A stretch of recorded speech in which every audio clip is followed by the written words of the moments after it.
ওকে, আশা করি স্ক্রিন দেখা যাচ্ছে। তো আজকে আমাদের কন্টেন্টের সেকেন্ড পার্ট। কন্টেন্ট সম্পর্কে আমরা ফার্স্ট ক্লাসে আইডিয়া নিছি যে কন্টেন্ট কি, কয় টাইপের হইতে পারে, এবং কিছু ফ্যাক্টরও আমরা দেখছি, কিছু টার্মের সাথে পরিচিত হয়েছি। যেমন ওয়াইএমওয়াইএল, তারপরে ছিল ইইএটি, এগুলা সম্পর্কে আমরা আইডিয়া নিয়েছি। তো অনেকেই অ্যাসাইনমেন্ট হয়তো বা জমা দিয়েছেন, আমি এখনো দেখিনি, দেখে আপনাদেরকে মার্কিং করব। আর টপিক্যাল ম্যাপ, টপিক্যাল অথরিটিটা নিয়েও কথাবার্তা বলছি। ওকে, এখন আমরা আজকে যেইটুকু কভার করব ওইখানে যে আপনার একটা কন্টেন্ট, একটা ব্লগ কন্টেন্ট মেইনলি, একটা ব্লগ কন্টেন্ট বা ব্লগ পোস্ট আর্টিকেল যেটাই বলেন, এটা আসলে কিভাবে লিখতে হয়, বা এটার জন্য কোন গাইডলাইনটা ফলো করতে হয়, বা একটা এক্সিস্টিং কন্টেন্ট অথবা একটা কন্টেন্টকে কিভাবে, মানে ধরেন আপনার কন্টেন্ট রাইটারের কাছ থেকে একটা কন্টেন্ট আপনার কাছে আসলো, আপনি রাইটার না, আপনি এসইও, আপনি মানে অপটিমাইজ করবেন, হ্যাঁ। এসইও বলতে এখানে সার্চ ইঞ্জিন অপটিমাইজার আপনি, হ্যাঁ। তো অপটিমাইজ কিভাবে করবেন, এই ব্যাপারগুলো নিয়ে ডিসকাস করবো ইনশাল্লাহ। আচ্ছা, তো আমাদের লাস্ট ক্লাসে এই পর্যন্ত হইছে মোস্ট প্রবাবলি, যে টপিক্যাল অথরিটি পর্যন্ত হইছে। ওকে, তো আজকের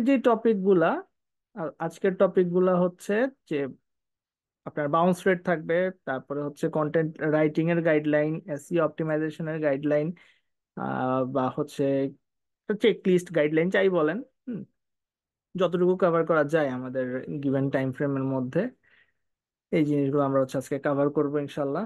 তো চলেন শুরু করি।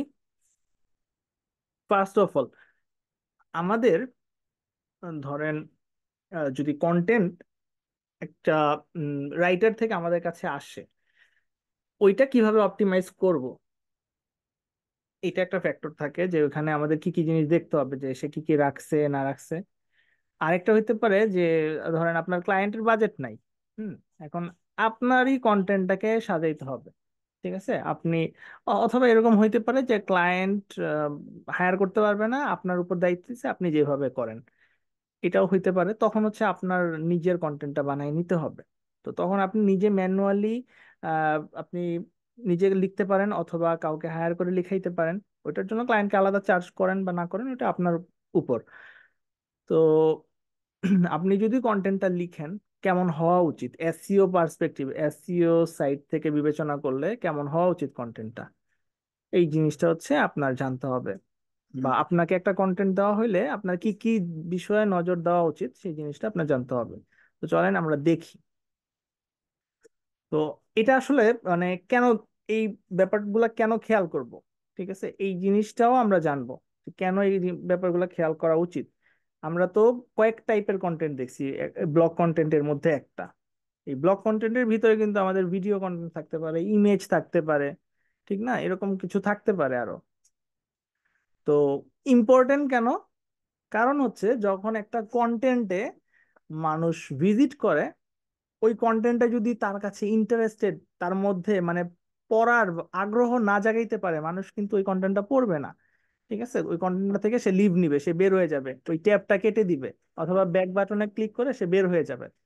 ঠিক আছে, তো এই যে একজন ইউজার একটা কন্টেন্টে ক্লিক করে ঢুকছিল, এইখানে কিছু সময় সে ছিল, ডুয়েল টাইম বলে এটাকে, স্টেইং টাইম বা ডুয়েল টাইম যেটাই বলেন। কিছু সময় সে স্ক্রল করছে, কোনো লিংক দেখছে, সেখানে ক্লিক করছে, কোনো ইমেজ সে জুম ইন করে দেখছে, হ্যাঁ, অথবা কোনো ভিডিও প্লে করে দেখছে। এই যে কিছু অ্যাকশন সে নিচ্ছে একটা কন্টেন্টে, হ্যাঁ, এইটা, এবং লাস্টে সে বের হয়ে গেছে, কন্টেন্ট পড়ার পরে বের হয়েছে, অথবা কন্টেন্টটা পছন্দ হয় নাই, ফার্স্টের 2-3 লাইন পড়ার পরে বের হয়ে গেছে, অথবা অর্ধেক পড়ার পরে তার কাছে ইন্টারেস্টেড মনে হয় নাই, সে বের হয়ে গেছে। বিভিন্ন কেস হইতে পারে। তো এই যে আসা, স্টে করা বা ডুয়েল করা, এবং বের হয়ে যাওয়া, এইটার যে মেজারমেন্টটা, এটার যে মানে পরিমাপটা, এটাকে বলা হচ্ছে বাউন্স রেট। ঠিক আছে, লাইক ধরেন একটা বল আপনার হাতে, একটা ধরেন টেনিস বল, টেনিস বলটা আপনার হাতে, টেনিস বলটা আপনি ড্রপ করাইলেন, ফ্লোরে ড্রপ করলো, ড্রপ করে আপনার হাতে আসলো। আপনি যত জোরে ড্রপ করবেন তত দ্রুত আপনার হাতে ব্যাক করবে। ঠিক আছে, বা আপনার হাত থেকে ফসকে অন্যদিকে চলে যেতে পারে। ঠিক আছে, আবার যত আস্তে ড্রপ করবেন তত আস্তে আপনার কাছে আসতে পারে, নাও আসতে পারে। ঠিক আছে, তো এই কারণে বাউন্স কথাটা চলে আসছে আর কি, এটার জন্য আর কি উদাহরণটা দিলাম যে আপনার বাউন্স রেটটা যদি বেশি হয় তখন কি বুঝাইলো আর কি, ধরেন ওই যে উদাহরণটা দিছি, আপনি যত জোরে আপনি বলটা হচ্ছে আহ মাটিতে ফেলছেন, ফ্লোরে ফেলছেন, তত দ্রুত আসবে না। ওইরকম আর কি, যে একজন ইউজার আসছে, আসার পরে দ্রুত বের হয়ে গেছে। ঠিক আছে, তো তার বাউন্স ব্যাক করছে খুব দ্রুত, তো বাউন্স রেটটা অনেক বেশি থাকবে। ঠিক আছে, 100%-এর মধ্যে এই বাউন্স রেটটা যত বেশি থাকে তত একটা ওয়েবসাইটের জন্য মানে সেটা হচ্ছে নেগেটিভ একটা ফ্যাক্টর। ঠিক আছে, ওয়েবসাইটের এসইও পার্সপেক্টিভ থেকে চিন্তা করলে এটা হচ্ছে একটা নেগেটিভ ফ্যাক্টর। হ্যাঁ, যে এই ওয়েবসাইটের কন্টেন্টের বা এই ওয়েবসাইটের পেজগুলোর বাউন্স রেট বেশি, এই জিনিসটা একটা নেগেটিভ ইম্প্যাক্ট হিসেবে মানে বিবেচনা করা হয়। আর যদি মনে হয় যে হ্যাঁ একজন ইউজার ঢুকছে, ঢুকার পরে সে ওই যে বললাম যে ক্লিক করছে, স্ক্রল করতেছে, পড়তেছে, হ্যাঁ 3 মিনিট, 5 মিনিট, 10 মিনিট সে স্টে করতেছে, হ্যাঁ কোনো কিছু পারচেস করার হলে সেটা পারচেস করতেছে, এই জিনিসগুলা করতেছে, তার মানে সে স্টে করতেছে, এবং তখন তার বাউন্স রেটটা আগের মতো না, অ্যাভারেজ অথবা বিলো অ্যাভারেজ। তো বাউন্স রেট যত কম তত একটা ওয়েবসাইটের জন্য বা একটা ওয়েব পেজের জন্য ভালো। ঠিক আছে, আর যত বেশি তত ওয়েবসাইটের জন্য খারাপ, মানে এসইও পার্সপেক্টিভ থেকে চিন্তা করলে। এই পর্যন্ত কি বুঝছেন বাউন্স রেটটা কি যা বললাম? এখন এইটা কত পার্সেন্ট হওয়া উচিত একটা কোশ্চেন থাকে, আর কত মিনিট স্টে করাটা বেটার, এইটা ডিপেন্ড করবে যে আপনার কন্টেন্টটা কতটুকু ইন্টারেস্ট জাগাইতে পারছে। আপনার কন্টেন্টটা যেই টাইপেরই কন্টেন্ট হোক, ফানি কন্টেন্ট হোক বা ইনফরমেটিভ কন্টেন্ট হোক, কমার্শিয়াল কন্টেন্ট হোক, যেইটাই হোক, এই যে দেখবেন যে আপনার একটা যে কোনো ওই যে ভাইরাল ভিডিও গুলা অথবা হচ্ছে কোনো ফানি ভিডিও গুলা, এগুলা আহ, বেশি ভিউ কেন হয়? কারণ এইটা তার ভিতরে ইন্টারেস্ট জাগাইছে, ভাইরাল ভিডিও গুলা। তারপর হচ্ছে ধরেন ফানি যে কোনো ভিডিও দেখবেন মানুষ বেশি করে, হ্যাঁ তাদের কোয়ালিটি যেমন হোক, ভিডিওটা তার মধ্যে মানে হাসির খোরাক জাগাইতে পারছে, এই কারণে সেটা দেখছে। এরকম হাজার হাজার লাখ লাখ মানুষ দেখতেছে, ভিউ বাড়তেছে। হ্যাঁ, তো এঙ্গেজমেন্টটা তারা ক্রিয়েট করতে পারছে। কন্টেন্ট যেটাই হোক, এঙ্গেজমেন্টের কারণে তাদের ভিডিওগুলা, ফানি ভিডিওগুলো ভাইরাল হইতেছে। ঠিক আছে, তো সেম জিনিসটা এখানে, যে আপনার কন্টেন্টটা মানে যারা রিডার, আপনার টার্গেট অডিয়েন্স যারা, যাদের জন্য লিখছেন, তারা আসলে কিভাবে অ্যাকসেপ্ট করতেছে, বা আপনি তাদের সামনে কিভাবে এটার টাইটেলটাকে, এটার ডেসক্রিপশনটাকে তুলে ধরছেন। তো একটা কন্টেন্টের বাউন্স রেটটা মানে অনেক বেশি পরিমাণ ডিপেন্ড করবে যে কন্টেন্টের টাইটেলটা কি রাখা হয়েছে। তারা বাইরে থেকে যখন কন্টেন্টটা ক্লিক করবে, অবশ্যই টাইটেলটা বাইরে দেখা যায়। বা ধরেন আমরা যখন ইউটিউবে ঢুকি, হ্যাঁ তখন আমরা কি করি, যেইটা থাম্বনেইলটা আমাদের মানে হচ্ছে পছন্দ হয় ওটাতে ক্লিক করি, বা যে টাইটেলটা থাকে ভিডিওতে, তাই না বলেন? নর্মাল আপনারা এটাই তো করেন, যেটা টাইটেলটা আপনি পড়েন আর থাম্বনেইলটাতে কি লেখা সেটা পড়েন, বা থাম্বনেইলটা দেখে বুঝার চেষ্টা করেন যে আসলে টপিকটা কি, কনটেক্সটটা কি। ঠিক না? তারপর হচ্ছে আপনি ঢোকার ডিসিশন নেন, রাইট? ওকে, তো আপনার সেম জিনিসটা এখানে, যদি আপনি টাইটেলটা এঙ্গেজিং বানাইতে পারেন, হুম, আসলো, ঢুকলো, ঠিক আছে, টাইটেলটা ভালো ঢুকছে, ধরেন step by step guide to become an SEO expert in 2024। এখন আপনি ওই রাইটারের একজন টার্গেট।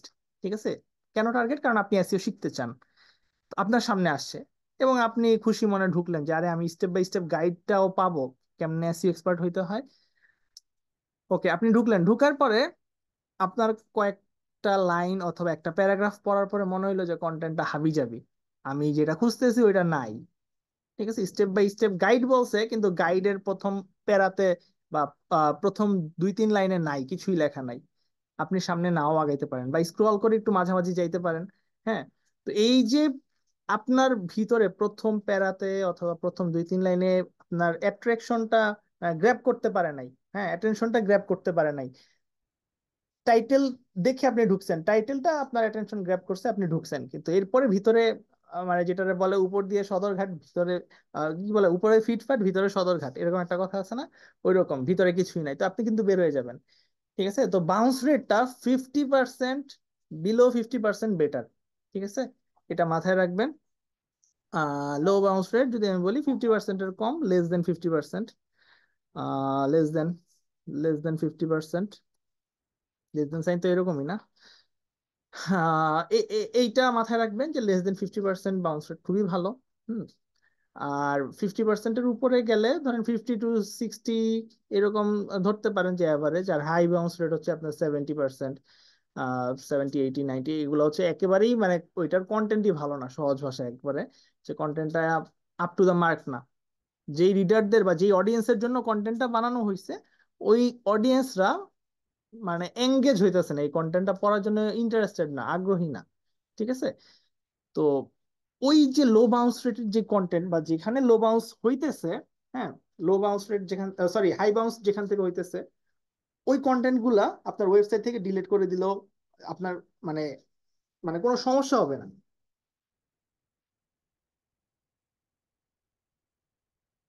আচ্ছা, এরপরে আসেন যে আপনার এই যে যে কন্টেন্ট, হুম, কয় রকমে কন্টেন্ট লিখা যায়। ঠিক আছে, কয়টা টাইপ আছে লিখার। একটা হইতে পারে, দুই রকমের হয়। একটা হইতে পারে যে আপনার যে অডিয়েন্সকে টার্গেট করে কন্টেন্ট লিখবেন, এবং লেখাটা হবে যে আপনি যে মানে নিশটা চুজ করছেন, যে টপিকটা চুজ করছেন, এই টপিকে আদার্স মানে ইন্টারনেটে আদার্স কোনো কন্টেন্ট আছে কিনা, এটার রিলিভেন্ট বা এটা রিলেটেড কোনো কন্টেন্ট আছে কিনা, বা এই টাইপেরই এই সেম কন্টেন্ট আছে কিনা, ওইটা থেকে আপনি আইডিয়া নিতে পারেন। ঠিক আছে, এটাকে বলা হচ্ছে কপি রাইটিং। আর আরেকটা হচ্ছে যে কারো থেকে আইডিয়া নেন নাই, আপনি ডিরেক্ট নিজের এক্সপিরিয়েন্স শেয়ার করছেন, অথবা আপনি নিজে এটাতে এক্সপার্ট, অনেক বছরের এক্সপার্ট, হ্যাঁ, তো ওইটা লিখছেন। এটা ইউনিক একটা রাইটিং হইতে পারে। তো দুইটা হইলো, একটা হচ্ছে কপি রাইটিং আর একটা হচ্ছে ইউনিক রাইটিং। ঠিক আছে, যে একটা আপনি আদার সোর্স, যেটা হচ্ছে আমরা বিভিন্ন প্রজেক্টে অথবা ধরেন থিসিস করার সময় যেগুলো হয়, যে আদার্স যেই রিসোর্স গুলো আছে, যে এই আমি যেটা নিয়ে থিসিস করতেছি বা প্রজেক্ট করতেছি, এইটার রিলিভেন্ট রিসোর্স কোনগুলা, এক্সপার্টরা কি লিখছে, এক্সপার্টরা কি মতামত শেয়ার করছে, বিভিন্ন জায়গাতে আমরা রিসার্চ গেটে খুঁজি বা বিভিন্ন জায়গা থেকে কালেক্ট করার ট্রাই করি, করে সবকিছু থেকে ইনফরমেশন গ্যাদার করে নিজের মতো করে বা নিজের যেই প্র্যাকটিক্যাল এক্সপিরিয়েন্স, নিজের যে ল্যাবে যা করছি, ওই জিনিসগুলা গ্যাদার করে সবকিছু মিলায় তারপর হচ্ছে একটা থিসিস পেপার বা একটা প্রজেক্ট সাবমিট করা হয়। ঠিক না, আমরা করি যারা ইউনিভার্সিটি লেভেলে আছেন। তো সেম জিনিসটা এই কন্টেন্টে হয়, যে আদার এক্সপার্টরা এই টাইপের কন্টেন্টে কি লিখছে বা এই টাইটেলে বা এটার সমসাময়িক বা অন্য কিছু, হ্যাঁ, step by step guide to become an SEO expert, আমি এটা নিয়ে লিখছি। অন্য কেউ how to become SEO expert, অথবা এসইও এক্সপার্ট গাইডলাইন, এই টাইপের কিছু, যে কিভাবে এসইও এক্সপার্ট হওয়া যায়, মেইন থিমটা হচ্ছে এইটা। এই টাইপে গুগলে বা ইন্টারনেটে কত রকমের ব্লগ আছে, কয়েকটা ব্লগ, কয়েকটা ট্যাবে আপনি ওপেন করে ওইখান থেকে কিন্তু আইডিয়া গ্যাদার করতে পারবেন। ওই আইডিয়া গ্যাদার করে আপনি নিজের মতো করে যদি লেখেন, ওইটাকে বলবো হচ্ছে কপি রাইটিং। আর ইউনিক রাইটিংটা হচ্ছে যে কারো থেকে কোনো আইডিয়া নেন নাই, এই পুরো কন্টেন্ট বা এই টাইটেল বা এই টপিকটা আপনার কাছে একেবারে ইউনিক, আপনি এটা নিয়ে লিখতেছেন, অথবা আপনি এটা নিয়ে অনেকেই লিখছে, কিন্তু আপনি নিজের লব্ধ জ্ঞান, আপনার এক্সপিরিয়েন্সটা আপনি কন্টেন্টের মধ্যে রাখবেন, রাইটিং করবেন, সেটা হচ্ছে ইউনিক রাইটিং। ঠিক আছে, এবং ইউনিক রাইটিংটা গুগল মানে খুব বেশি ভ্যালু দেয়। কপি রাইটিংও ভ্যালু দেয় যদি আপনি কারোটা ডিরেক্ট কপি করে না মারেন। ঠিক আছে, যেটা হচ্ছে থিসিস ব্যাপারে বা প্রজেক্টে কিন্তু আমরা এরকম করতাম, কারো থেকে যদি ডিরেক্ট কোনো সেন্টেন্স বা কিছু নিতাম, একটু হয়তো বা রিফ্রেশ বা প্যারাফ্রেজ করে নিতাম, ঘুরে পেঁচে, হ্যাঁ, রিরাইট যেটা, রিরাইটিং করে, কিন্তু আমাকে কোন সোর্স থেকে নিছি সেটা হচ্ছে মেনশন করে দিতে হবে। ঠিক আছে, দিতে হইতো, সাইটেশন, সাইট করতেছি আর্টিকেল, কোন জায়গা থেকে কোন সোর্স থেকে এই লাইনটা বা এই ডেটাটা আমি নিছি। ঠিক আছে, এই জিনিসটা কিন্তু দিতে হয়। তো এইখানে কপিরাইটিং এর ক্ষেত্রে যে আপনি আইডিয়া নিতে পারবেন, আপনার যে জায়গায় সোর্স দরকার সেখানে সোর্স দিবেন। ইমেজ নিলে ইমেজের সোর্স কোন, কই কই থেকে নিছেন, কোন জায়গা থেকে, সেটা দিতে হবে। আহ, তারপর কোনো টপিক ধরেন হচ্ছে, বা কোনো স্ট্যাটিস্টিক্স, এগুলা যেখান থেকে নিবেন অ্যাজ পার বা অ্যাকর্ডিং টু মজ ডাটা, এরকম দিয়ে তারপর করতে হবে। ঠিক আছে, এটা একটা হয়, আর ভিতরে আপনার মতো আপনি লিখতে পারেন। হুম, ওকে। এই দুই রকমের আমরা মানে ব্লগ কন্টেন্ট হইতে পারে আমাদের। আর কোনটা বেশি পপুলার? কপি রাইটিংটা বেশি পপুলার, ঠিক আছে, কারণ সবাই ইউনিক রাইটিং বা ইউনিকলি লিখতে পারে না, সবাই এক্সপার্ট না ওইরকম। কন্টেন্ট রাইটার কন্টেন্ট রাইটিং এ এক্সপার্ট, কোন একটা নিশে কিন্তু এক্সপার্ট না, ঠিক আছে। নিশ নিয়ে লিখতে পারবে কিন্তু ওই নিশের তার এক্সপিরিয়েন্স নাই, প্র্যাকটিক্যাল এক্সপিরিয়েন্স নাই, হ্যাঁ। তো কপি রাইটিংটা অনেক বেশি পপুলার, এই জিনিসটা মাথায় রাখবেন। আর হচ্ছে কি আপনার কন্টেন্ট রাইটিং এর গাইডলাইন কি? 2023 মানে 2024 ধরতে পারেন, হ্যাঁ। যে আপনি কিভাবে কন্টেন্ট লিখবেন গাইডলাইনটা একটু দেখেন, বোঝার চেষ্টা করেন। তারপর হচ্ছে আর কিছু উদাহরণে আমরা চলে যাব, হ্যাঁ। তো গাইডলাইনটা হচ্ছে এইরকম, কয়েক টাইপের আপনার হচ্ছে ক্রাইটেরিয়া আপনার মেইনটেইন করতে হবে। তো জেনারেল একটা ইন জেনারেল গাইডলাইন হলো যে আপনার একটা মানে অ্যাট্রাকটিভ লাইন, মানে বিগিনিংটা আপনার শুরু করতে হবে অ্যাট্রাকটিভ কিছু দিয়ে, যেটা দিয়ে আপনার ইউজাররা বা রিডাররা যাতে মানে বের না হয়, যে কন্টেন্টটা শুরুটা এঙ্গেজিং হইতে হবে, সহজ কথা। রিডারের অ্যাট্রাকশনটা আপনার গ্র্যাব করতে হবে, ঠিক আছে। একটা সুন্দর ইন্ট্রোডাকশন আপনি দিতে পারেন ফার্স্ট প্যারাগ্রাফে, ফার্স্ট যে প্যারাটা থাকবে আপনার, হ্যাঁ। ইন্ট্রোডিউস করাবেন আপনি যেটা নিয়ে লিখছেন সেটা। তারপরে কি একটা মিনিংফুল কোশ্চেন থাকতে পারে, হুম। মিনিংফুল কোন একটা কোশ্চেন আপনি রেজ করতে পারেন। তো এটা ক্লাসেও কিন্তু হয় প্র্যাকটিক্যালি, আমরা যখন কোনো একটা ক্লাস করায় কোনো টিচার, আমরা বোর হয়ে যাই অনেক সময়। লাইক ধরেন কোনো ম্যাথ ক্লাস অথবা এমন কোনো ক্লাস যেটা আসলে বোরিং, শুনতে শুনতে ভাল লাগে না, একটা সময় ঘুম চলে আসে। তো ওইসব ক্লাসের টিচার যদি হঠাৎ কোশ্চেন করে, তখন কিন্তু সবার মানে অ্যাটেনশন চলে যায় যে এই বুঝি আমারে দ্বারা করাইলো, ঠিক আছে। তো আসলে কোশ্চেন করাটা উদ্দেশ্য এটা না, আপনাকে আটকাবে এটা না, এটা হচ্ছে অ্যাটেনশনটা যাতে থাকে, যে আমি কোশ্চেন করলে যাতে সবাই অ্যান্সার দেওয়ার জন্য প্রিপেয়ার থাকে, ঠিক আছে। তো ওই রকম আর কি, যে আপনি যদি একটা কোশ্চেন করেন, কোশ্চেনটা কারো মাথায় যদি ঢুকে, তাহলে সে কিন্তু এটা পড়ার বা এটার অ্যান্সার দেওয়ার জন্য হইলো যে কন্টেন্টটা কি লেখছে আমি একটু দেখি তো, আমি কি জানি কিনা এটা নিয়ে, এই থিঙ্কিং থেকে হইলো সে পড়বে। তারপর হচ্ছে কি সিম্পল ওয়ার্ড ইউজ করার কথা। ওকে, সিম্পল ওয়ার্ড ইউজ করার কথা কেন? কারণ হচ্ছে যে এই কন্টেন্টটা যাতে ম্যাথ লেভেলে সবাই পড়তে পারে, ঠিক আছে। একেবারে এই যে এখানে বলা হয়েছে যে যদি ফাইভ মানে ক্লাস 5 পাস করছে এরকম ইংলিশ যারা জানে তারাও যাতে পড়তে পারে, মানে খুবই ইজি ইংলিশ যেটা, ঠিক আছে। কোনো কমপ্লেক্স ইংলিশ ইউজ না করার কথা আর কি বলা হয়েছে, ঠিক আছে, যাতে রিডাররা ইজিলি ওটা বুঝতে পারে, ঠিক আছে। কারণ একটা ওয়ার্ডের কিন্তু অনেকগুলা সমার্থক শব্দ, সিনোনিম হইতে পারে। তো সিনোনিম সবচেয়ে সহজ কোনটা, সবচেয়ে পপুলার কোনটা, ওইটা আপনার চুজ করে কন্টেন্ট ইউজ করাটা সবচেয়ে বেশি আপনার জন্য বেনিফিট নিয়ে আসতে পারে, ঠিক আছে। এখন এইটা আপনি ধরেন অন্য কোনো কন্টেন্টে পাইছেন যে একটা ইজি ওয়ার্ড ইউজ করছে, এখন আপনি করলেন কি একটা কঠিন ওয়ার্ড নিয়ে আসলেন, যাতে মানে গুগলকে ম্যানিপুলেট করতে চাইছেন বা রিরাইট করতে চাইছেন, তখন একটা কঠিন ওয়ার্ড নিয়ে আসছেন। তো এখন কঠিন ওয়ার্ড আনলে আপনারই লস আলটিমেটলি, যে কঠিন ওয়ার্ডটা ট্রাফিক বা যারা ইউজার আসবে তারা অনেকেই নাও জানতে পারে, ঠিক আছে। তো আমরা যে জিনিসটা না জানি ওই জিনিসটাই কিন্তু মানে খুব বেশি করতে চাই না, যেটা জানি ওইটা নিয়ে লাফালাফি করতে চাই বা ওইটা নিয়ে আগ্রহ বেশি থাকে আমাদের।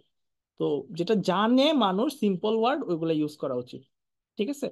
তারপর হচ্ছে আপনি আপনার ডিসকাশন শুরু করতে পারেন। ডিসকাশনটা এরকম হইতে পারে যে today in this blog post I will share my experience বা আই উইল শেয়ার অ্যাবাউট এই টপিক, ঠিক আছে, যে এই টপিকে আমি কথাবার্তা বলবো, কেন বলবো, এইভাবে একটা ডিসকাশন শুরু হইতে পারে, ঠিক আছে। যে রিডারের কাছে মনে হয় যে যে কথা বলতেছে সে মনে হয় আশেপাশেই আছে, হুম। মানে কন্টেন্টটা যাতে তাকে সবসময় তার মনোযোগটা ধরে রাখতে পারে, ওই যে আমাদের এই জিনিসটা যাতে কম থাকে, বাউন্স রেটটা যাতে কম থাকে, সেই জন্য আইসেই বের হয়ে না যায়, ঠিক আছে। বের হয়ে যাওয়াটা এটা কেন ক্ষতিকর? কারণ গুগল ধরতেছে, বুঝতেছে যে ইউজাররা যেহেতু ঢুইকেই তাড়াতাড়ি বের হয়ে যেতেছে, উইদিন 1 মিনিট, মানে 1 মিনিটের কম সময়ে সে বের হয়ে যেতেছে, তার মানে এই কন্টেন্টটা ভালো না, ঠিক আছে। এই কন্টেন্টটা ইউজারকে ধরে রাখতে পারে নাই, কন্টেন্টটা তাকে কোনো বেনিফিট আইনা দিতে পারে নাই, সে উপকৃত হয় নাই। তো এই কন্টেন্টটা আমাদেরকে র্যাঙ্ক না করাটাই বেটার হবে, ঠিক আছে। তখন সে আদার্স যে কন্টেন্ট ওইগুলাকে র্যাঙ্ক দিবে। যদি আহ, তার মধ্যে ভালো কিছু থাকে কন্টেন্টের ভিতরে। তো এইটা মাথায় রাখতে হবে। তারপর হচ্ছে কি আপনার আর্টিকেলটা ডিটেইলসে লিখতে হবে। এটা সবাই বুঝেন যে একটা ব্লগ যত ডিটেইলসে লেখা যায়, ঠিক আছে। আমরা সামনে আসতেছি যে কত ওয়ার্ডে লিখলে ভালো হয়, কত ওয়ার্ডের মধ্যে। তারপর হচ্ছে কি যে আপনি আপনার পার্সোনাল এক্সপিরিয়েন্স থেকে একটা অ্যাডভাইস দিতে পারেন, প্র্যাকটিক্যাল অ্যাডভাইস, টেকনিক্স বলতে পারেন। হুম। আপনার পার্সোনাল এক্সপিরিয়েন্স থেকে হইতে পারে, বা কোনো পার্সন যাকে আপনি চিনেন বা আপনি জানেন একবারে শিওর যে মানুষ এটা ইউজ করতেছে, এই অ্যাডভাইসটা ইউজ করে সে বেনিফিট পাচ্ছে, এরকম প্র্যাকটিক্যাল কোনো অ্যাডভাইস সাজেশন আপনি দিতে পারেন, কোনো ফর্মুলা বলতে পারেন। তারপর হচ্ছে যে আপনার প্রত্যেকটা পয়েন্ট যাতে ক্লিয়ারলি ডিসক্রাইব করা থাকে, মানে ক্লিয়ারলি আপনি তুলে ধরছেন। হ্যাঁ, কোনো একটা হেডিং, হেডিং 1 অথবা হেডিং 2, ওইখানে যাই লিখছেন সেটা যাতে মানে ক্লিয়ারলি রিডার বুঝতে পারে যে আপনি হেডিংটা যে দিয়েছেন এই হেডিংটার আন্ডারে যেটা আছে এটা সে পুরোপুরি ক্লিয়ার, সেই কনসেপ্টটা তার ক্লিয়ার হয়েছে। এরকম আপনার ডেসক্রিপশন বা আপনার প্রত্যেকটা পার্টে এইভাবে ক্লিয়ারলি ডিসক্রাইব করা লাগবে।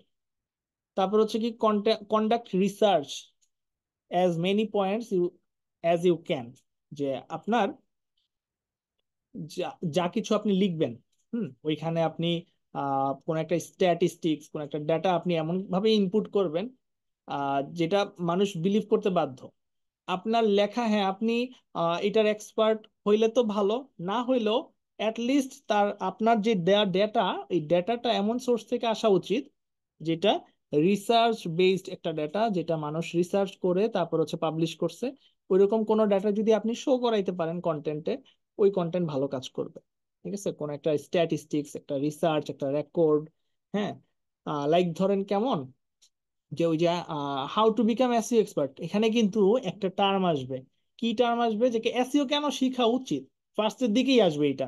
যেমন আমরা এসইও কোর্স শুরু করার আগে আমি আপনাদের সাথে শেয়ার করছি যে আপনারা কেন, why you should learn SEO. ঠিক আছে, এসইও কেন শেখা উচিত, কোনো তো কারণ আছে যে আপনারা এসইও শিখতে আসছেন। তো ওই জিনিসটা ক্লিয়ারিফাই করার জন্য আমাকে কিছু জিনিস দেখাইতে হয়েছে, কিছু ডেটা দেখাইছি না? কিসের ডেটা দেখাইছিলাম মনে আছে আপনাদের?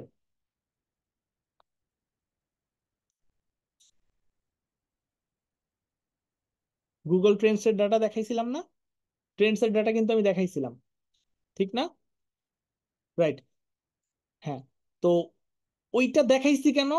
আমার কথার ভ্যালু দেন বা না দেন, আপনি গুগল ট্রেন্ডস কে বিলিভ করবেন কেন? কারণ এটা গুগলের একটা প্রপার্টি, গুগলে কি ট্রেন্ড চলতেছে, ওইখানকার টপিকটা কোনটা সবচেয়ে বেশি ইম্পর্টেন্ট, হ্যাঁ কোনটা বেশি পপুলার, ওই জিনিসটা কিন্তু আমি দেখানোর পর আপনাদের বেশি বিলিভ হয়েছে, তাই না বলেন?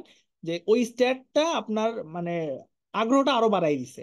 তো ওইরকমই রিডারের আগ্রহ আরো বাড়াই দিবে যদি সে কোনো একটা ট্রাস্টেড সোর্সের ডাটা আপনার কন্টেন্টে দেখতে পায়।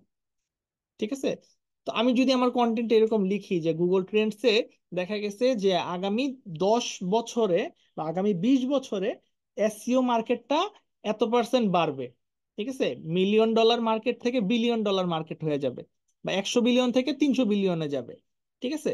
তো এইটা কিন্তু মানে কার সোর্স দিলাম আমি, যে অ্যাকর্ডিং টু গুগল ট্রেন্ডস। ঠিক আছে। তো এই জিনিসগুলো যদি আপনার কন্টেন্টে থাকে, ওইটা আপনার কন্টেন্টকে মানে রিসোর্সফুল করবে, কন্টেন্টের অথরিটি বা ভ্যালুটা বাড়াবে। ঠিক আছে।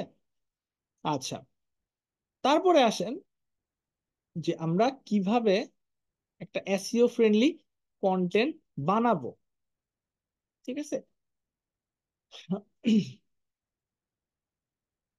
প্রথমে আপনার হচ্ছে আপনার যার জন্য বানাবেন, যাদের জন্য বানাবেন, ওইটা আগে আপনার বুঝতে হবে যে আপনার এই কন্টেন্টটা কারা পড়বে। আর যারা পড়বে তাদের ইন্টেনশনটা কি, এই কন্টেন্ট থেকে তাদের মানে ফাইনাল মানে ইটা কি, উদ্দেশ্যটা কি, তারা কেন আসবে পড়তে। ইন্টেন্ট তো আমরা শিখছি যে 4 প্রকারের ইন্টেন্ট হইতে পারে। এখন আমার কন্টেন্ট ইনফরমেশনাল কন্টেন্ট হইতে পারে, আমার কন্টেন্ট কমার্শিয়াল হইতে পারে, আমার কন্টেন্ট কোনো ব্র্যান্ডকে রিপ্রেজেন্ট করতে পারে যেটা নেভিগেশনাল ইন্টেন্ট, আরেকটা হইতে পারে কি ট্রানজেকশনাল। ট্রানজেকশনাল আমরা কমার্শিয়ালে ধরে নিচ্ছি, ঠিক আছে, যে বাইং ইন্টেন্ট। তো এখন আপনার কন্টেন্ট ধরেন এরকম হইতে পারে যে আপনি কমার্শিয়াল ইন্টেন্ট আপনার ইউজারদের, কিন্তু আপনি ডিরেক্ট ফার্স্টেই কমার্শিয়াল ইন্টেন্ট নিয়ে লিখলে এটা ক্ষতি হবে, মানে উপকারের চেয়ে ক্ষতি হবে। কেন হবে? কারণ ইউজাররা আইসেই যদি দেখে বা ইউজারের সামনে যদি প্রথমেই প্রোডাক্টের মানে কি বলে আহ, গুণগান করা হয়, ঠিক আছে, প্রোডাক্টের উপকারিতা অপকারিতা তার সামনে তুলে ধরা হয়, ওইটা মানুষ বেশি অ্যাকসেপ্ট করবে না। কোনটা অ্যাকসেপ্ট করবে, যে এই প্রোডাক্টটা কি, তার বেনিফিট কি হবে, তার এটার আগে তাকে ওটা বুঝাইতে হবে যে এই প্রোডাক্টটা কি, প্রোডাক্টটার আপনার ধরেন মানে স্পেক কি, ঠিক আছে, বা এইটার সাইজ কি, বা কোনটা তার জন্য ফিট, পারফেক্ট ফিট, এরপরে হচ্ছে তার বেনিফিট কি হইতে পারে না হইতে পারে, এগুলা বোঝানো যাইতে পারে। মানে প্রথমে আপনাকে কিছু ইনফো দিয়ে তাকে হচ্ছে ফিল্টারিং করায় নিয়ে আসতে হবে, যে কিছু ইনফো তার জানা দরকার। হ্যাঁ, ধরেন আমি এখন আমার ইচ্ছা হইতেছে যে অনেক গরম পড়ছে, আমি একটা এসি কিনতে যাব। এখন এসি কিনতে যাওয়ার আগে আমি গুগলে সার্চ করব যে এসি, মানে ধরেন এসি প্রাইস লিখে সার্চ করলাম। হুম, কোন একটা ব্র্যান্ড, ওয়ালটন এসি, অথবা গ্রি এসি প্রাইস, এরকম লিখে সার্চ করতে পারি, নেভিগেশনাল। হ্যাঁ, তারপর হচ্ছে শুধু এসি প্রাইস লিখলে কমার্শিয়াল হইতেছে। তো এই যে এসি প্রাইস লিখছি, আমার কাছে কন্টেন্ট আসতেছে। ওই কন্টেন্টটা শুরুতে যদি আমাকে এসি সম্পর্কে কিছু আইডিয়া দেওয়া হয়, যে একটা এসি কেনার আগে কি কি জানা উচিত, what you should know about about মানে before buying AC, buying an AC, এরকম যদি থাকে, ওইটা কিন্তু আমি অবশ্যই পড়বো। যে আমি যেহেতু জানি না, আমার এসি সম্পর্কে কোনো আইডিয়া নাই, আমি তাইলে ওইটা কিন্তু পড়ে নেবো যে আমার ইনভার্টার কেনা উচিত নাকি নন ইনভার্টার কেনা উচিত, তাই না বলেন? কোনটা আমার রুমের জন্য, আমার রুমটা এত স্কোয়ার ফিট, কোন রুমের জন্য কত টন এসি দরকার, এক এক টন না 1.5 টন না 2 টন, এটা জানা উচিত। কিন্তু এইটা জানতে গিয়ে আমি যেখান থেকে জানবো, সেখানে যদি আমাকে এসি অফার করা হয়, তখন কিন্তু আমি সেটা কিনে নিব। ইউজারের ইনটেনটা ফলো করে তাকে ইনফো থেকে কিন্তু কমার্শিয়ালে নেওয়া যায়, ট্রানজাকশনালে নেওয়া যায়, ঠিক আছে, অডিয়েন্সের নিড অনুযায়ী। তাই না বলেন? জিনিসটা তো এরকমই হওয়া উচিত। আমি না যাই না তো প্রাইস দেখা দিলাম অর্ডার বা গিয়া নিয়ে আসলাম, হবে না। আপনার ওয়ারেন্টি পলিসি জানতে হবে, কয় বছরের পার্টস ওয়ারেন্টি, হাবি জাবি যা যা আছে জানতে হবে কিন্তু। বা এই ব্র্যান্ডটা কেমন, ব্র্যান্ডটা সম্পর্কেও তো জানা উচিত, তাই না বলেন? তো কন্টেন্টটাকে আপনার এমন ভাবে রিপ্রেজেন্ট করতে হবে যে এই কন্টেন্টে ইনফো থাকবে, এই কন্টেন্টটা আমাকে লাস্টে গিয়ে আমি হচ্ছে তাকে অ্যাট্রাক্ট করব, যে this is the suitable place to buy an AC, বা suitable place to contact with authority, ঠিক আছে, যে এইখান থেকে তুমি কন্ট্যাক্ট করে চলে যাও শপে, ঠিক আছে, চলে যাও শোরুমে। রাইট? এতটুকু কি বুঝছেন যে আমার কন্টেন্টটা আসলে কিভাবে ইউজারের ডিমান্ডটা ফলো করতে পারে বা ফিল আপ করতে পারে? এত কি, এতটুকু আপনারা বুঝছেন ব্যাপারটা? Right, right. এই যে কে লিখছে এটা, তৌহিদ, ওকে, ভেরি গুড। যে আগে কিছু ইনফো দেন, অল্প 1-2 লাইনে কিছু একটা ইনফো দেন, যেটা তাকে হচ্ছে ধরে রাখতে পারে বা তার জানা উচিত এই জিনিসটা। তারপর হচ্ছে তাকে পারচেজের দিকে আস্তে আস্তে নিয়ে যান, ঠিক আছে। ধরেন আপনি এসি কিনতে গেছেন, ম্যানুয়ালি আপনি চিন্তা করেন, গেছেন, যাওয়ার পরে আপনি এসি দেখতেছেন। তো আপনাকে যে সেলসম্যান থাকবে বা এখানে যে রিপ্রেজেন্টেটিভ থাকবে, আপনাকে এসে বললো যে এটার দাম এত হাজার টাকা, নিয়ে নেন, প্যাক করে দিয়ে আপনি বিল পে করেন, চলে যান। এইটা কি আপনি নিবেন, অ্যাকসেপ্ট করবেন? করবেন না। আপনাকে কিছু ইনফো দিতে হবে। আমরা যে কোনো প্রোডাক্ট কিনতে গেলে আগে কিছু ইনফো নেই, কিছু ইনফো আমাদের মানে ওই বিক্রেতা আমাদের খাওয়াবে, এবং আমরা খাইতে প্রস্তুত, সহজ কথা যেটা। হ্যাঁ, সোজা বাংলা কথা, যে আপনার অবশ্যই কিছু ইনফো জানা উচিত। আমি ধরেন আহ তরমুজ কিনতে যাব, আমি কিন্তু তার সাথে ফার্স্টে ই করব, দাম টাম পরে, যে এটা লাল হবে না সাদা হবে, ভিতরে কাইটা দেখান, এই সেই, কোন জায়গার তরমুজ, কোন এলাকার তরমুজ, মিষ্টি হবে না ই হবে, পাইনসা হবে, এগুলো কিন্তু আমি জানি না, নিবো আগে, তাই না? এরপরে তার সাথে দামের নেগোসিয়েশন, তারপর হচ্ছে আমি পারচেস করবো, একটা ফিল্টারিং প্রসেসের মধ্য দিয়ে আমি যাব। এই জিনিসটা কি ক্লিয়ার আপনারা? ওকে, আচ্ছা, এইবার আসেন যে কিওয়ার্ড রিসার্চ। এখন আপনি অডিয়েন্সের নিড বুঝলেন, অডিয়েন্সের ইন্টেন্ট বুঝলেন। আমরা ম্যাক্সিমামই কাজ করব ধরেন কমার্শিয়াল ইন্টেন্টের জন্যই, ঠিক না? লোকাল বিজনেস গুলা কমার্শিয়াল ইন্টেন্টের হয়, e commerce business direct commercial transactional ইন্টেন্টের হয়। হ্যাঁ, নেভিগেশনাল ইন্টেন্ট নিয়ে কাজ করব। ইনফরমেশনাল কন্টেন্টটা আমরা মানে ইন্টেন্টটা আমরা ইউজ করব, ওই যে বললাম, যেটা মানে ফিল্টারিং করে তাকে যাতে কমার্শিয়ালে নিয়ে যায়, ঠিক আছে। ওই যে একদিন এক ভাই প্রশ্ন করছিলেন যে আমি স্টারটেকে যখন কিওয়ার্ড রিসার্চ করতে যাই বা যে কোনো একটা ইসের, সেমরাস আমাকে দেখাইতেছে যে এগুলো ইনফরমেশনাল, কোন এক আপু মনে হয় করছিল যে সবই ইনফরমেশন আসতেছে। কেন আসতেছে? কারণ সেমরাজ দেখছে যে প্রত্যেকটা কিওয়ার্ড মানুষ সার্চ করে জানার জন্য। যে এই ল্যাপটপটার প্রাইস কেমন বাংলাদেশ এটা জানে, যায় না কিন্তু সে পারচেস ওই শপ থেকে করে না। কেন করে না? কারণ তার ফিজিক্যালি গিয়ে দেখা উচিত, সে পারচেস পর্যন্ত ডিরেক্ট যাইতে পারে না। ঠিক আছে, এই কারণে ওগুলো ইনফো ইন্টেন্ট হিসেবে থাকে। হ্যাঁ, এইটা যখন সে ওয়েবসাইট থেকে পারচেস করবে তখন হচ্ছে তার ওই কমার্শিয়াল বা ট্রানজাকশনাল ইন্টেনশনটা দেখাবে। বুঝা গেছে? আচ্ছা, তো কিওয়ার্ড রিসার্চটা আপনার ওই নিশ অনুযায়ী করতে হবে। যে ইনফরমেশনাল হইলে এক রকমের আমরা করছি, তারপর হচ্ছে কমার্শিয়াল হইলে এক রকমের। এরপরে যেটা হবে যে আপনার টাইটেল, ইন্ট্রো বা হেডলাইন এইগুলাকে ঠিক করতে হবে আপনাকে। এগুলা দিয়ে আপনার ইউজারদেরকে অ্যাট্রাক্ট করতে হবে।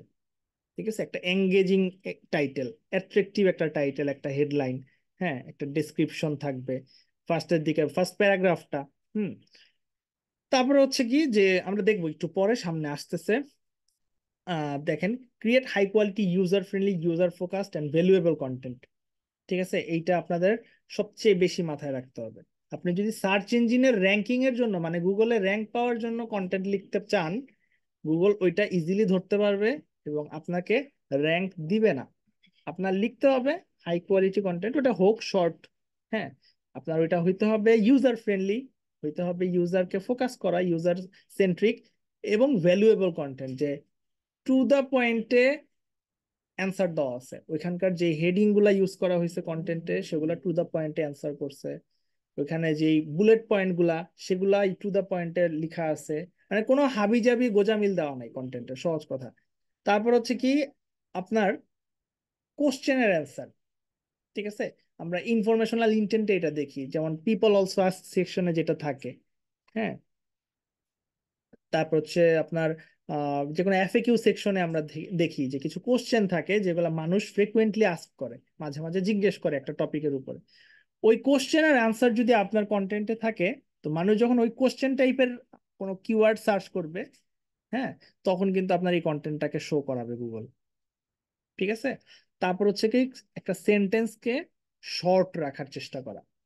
একটা সেন্টেন্স যতটুকু পারবেন আপনি শর্টলি, মানে আপনার ওই সেন্টেন্সের যে টার্গেটটা ওইটা যাতে ফিল আপ হয়, কি বলতে চাচ্ছেন ওটা শর্টলি বলবেন। লেন্দি করতে গেলে, কমপ্লেক্স সেন্টেন্স করতে গেলে ঝামেলায় পড়তে হবে। ঠিক আছে, কমপ্লেক্স কম্পাউন্ড যেগুলা ও আপনার বড় হয়ে যায়। ঠিক আছে, তো ওই জিনিসটা থেকে বের হয়ে আপনাকে সেন্টেন্সটাকে শর্ট, সিম্পল সেন্টেন্সে বানাইতে হবে।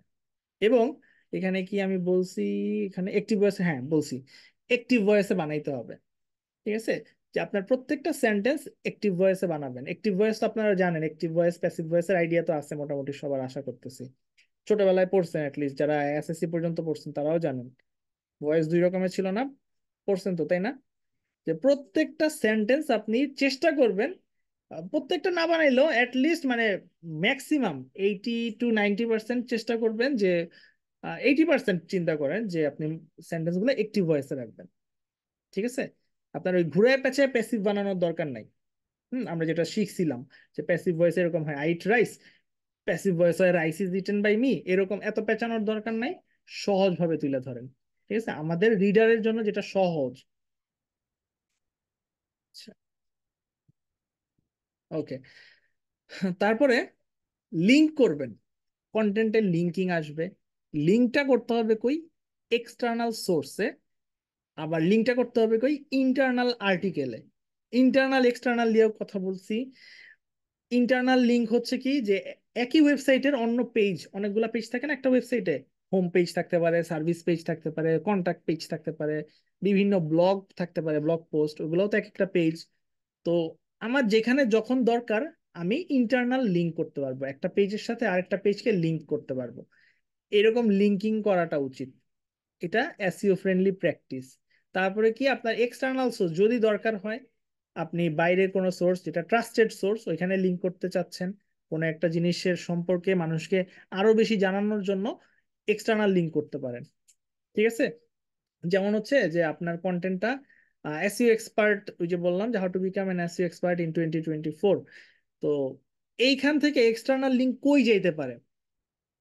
ধরেন হচ্ছে আপনি এক্সটার্নাল একটা লিঙ্ক করলেন সেম রাশের কোনো একটা ব্লগে, অথবা মজের কোন একটা ব্লগে, অথবা ব্রায়ান ডিনের ব্যাকলিঙ্কের কোন একটা ব্লগে, ঠিক আছে, ব্রায়ান ডিনের কোন একটা পার্সোনাল ব্লগে বা নীল পাটেলের কোন একটা ব্লগে। তো এই যে এক্সটার্নাল সোর্সে লিংক করলেন এবং ওইটা ট্রাস্টেড সোর্স, ওইখানে যে আপনি ইনফরমেশনটার জন্য পাঠাইছেন, যেখান থেকে ক্লিক করে ঢুকছে মানুষ, ওখানে গিয়ে এক্সাক্ট ভালো একটা ইনফরমেশন পাবে, ওইসব জায়গায় লিংক করা উচিত। লিঙ্ক টু ইন্টারনাল আর্টিকেল, এটাও সেম, যে আপনার ওটা তো বাইরে চলে গেল অন্য ওয়েবসাইটে, নীল পাটেলের বা ব্র্যান্ডিনের ওয়েবসাইটে অথবা সেম রাশ অথবা মজ, যে কোনো একটাতে গেল। আর ইন্টারনালটা কি হবে, যে রেলিভেন্ট জায়গাতে আপনার লিঙ্ক করতে হবে। ঠিক আছে, আপনি ধরেন ব্যাকলিঙ্ক নিয়ে ব্যাকলিঙ্ক নিয়ে কথাবার্তা বলতেছেন, যে আপনার ব্যাকলিঙ্ক এক্সিও এক্সপার্ট হইতে হলে ব্যাকলিঙ্কের প্ল্যান এরকম হওয়া উচিত। তো এখন ব্যাকলিঙ্কের কথা যখন বলতেছেন, ব্যাকলিঙ্ক থেকে একটা ইন্টারনাল লিঙ্ক যাবে, কোথায় যাবে, কই যাইতে পারে, কেসটা হইতে পারে এরকম যে ব্যাকলিঙ্ক সম্পর্কে একটা স্টেপ বাই স্টেপ গাইড আপনার ওয়েবসাইটে দেয়া আছে, ওই রকম কোন একটা ব্লগে যেতে পারে। অথবা ব্যাকলিঙ্কের কোন একটা সার্ভিস পেজ আছে, ওইখানে যাইতে পারে। ঠিক আছে, মানে ব্যাকলিঙ্ক রিলেটেড কোন একটা ইনফোতে, কোন একটা পেজে আপনি লিঙ্ক করবেন।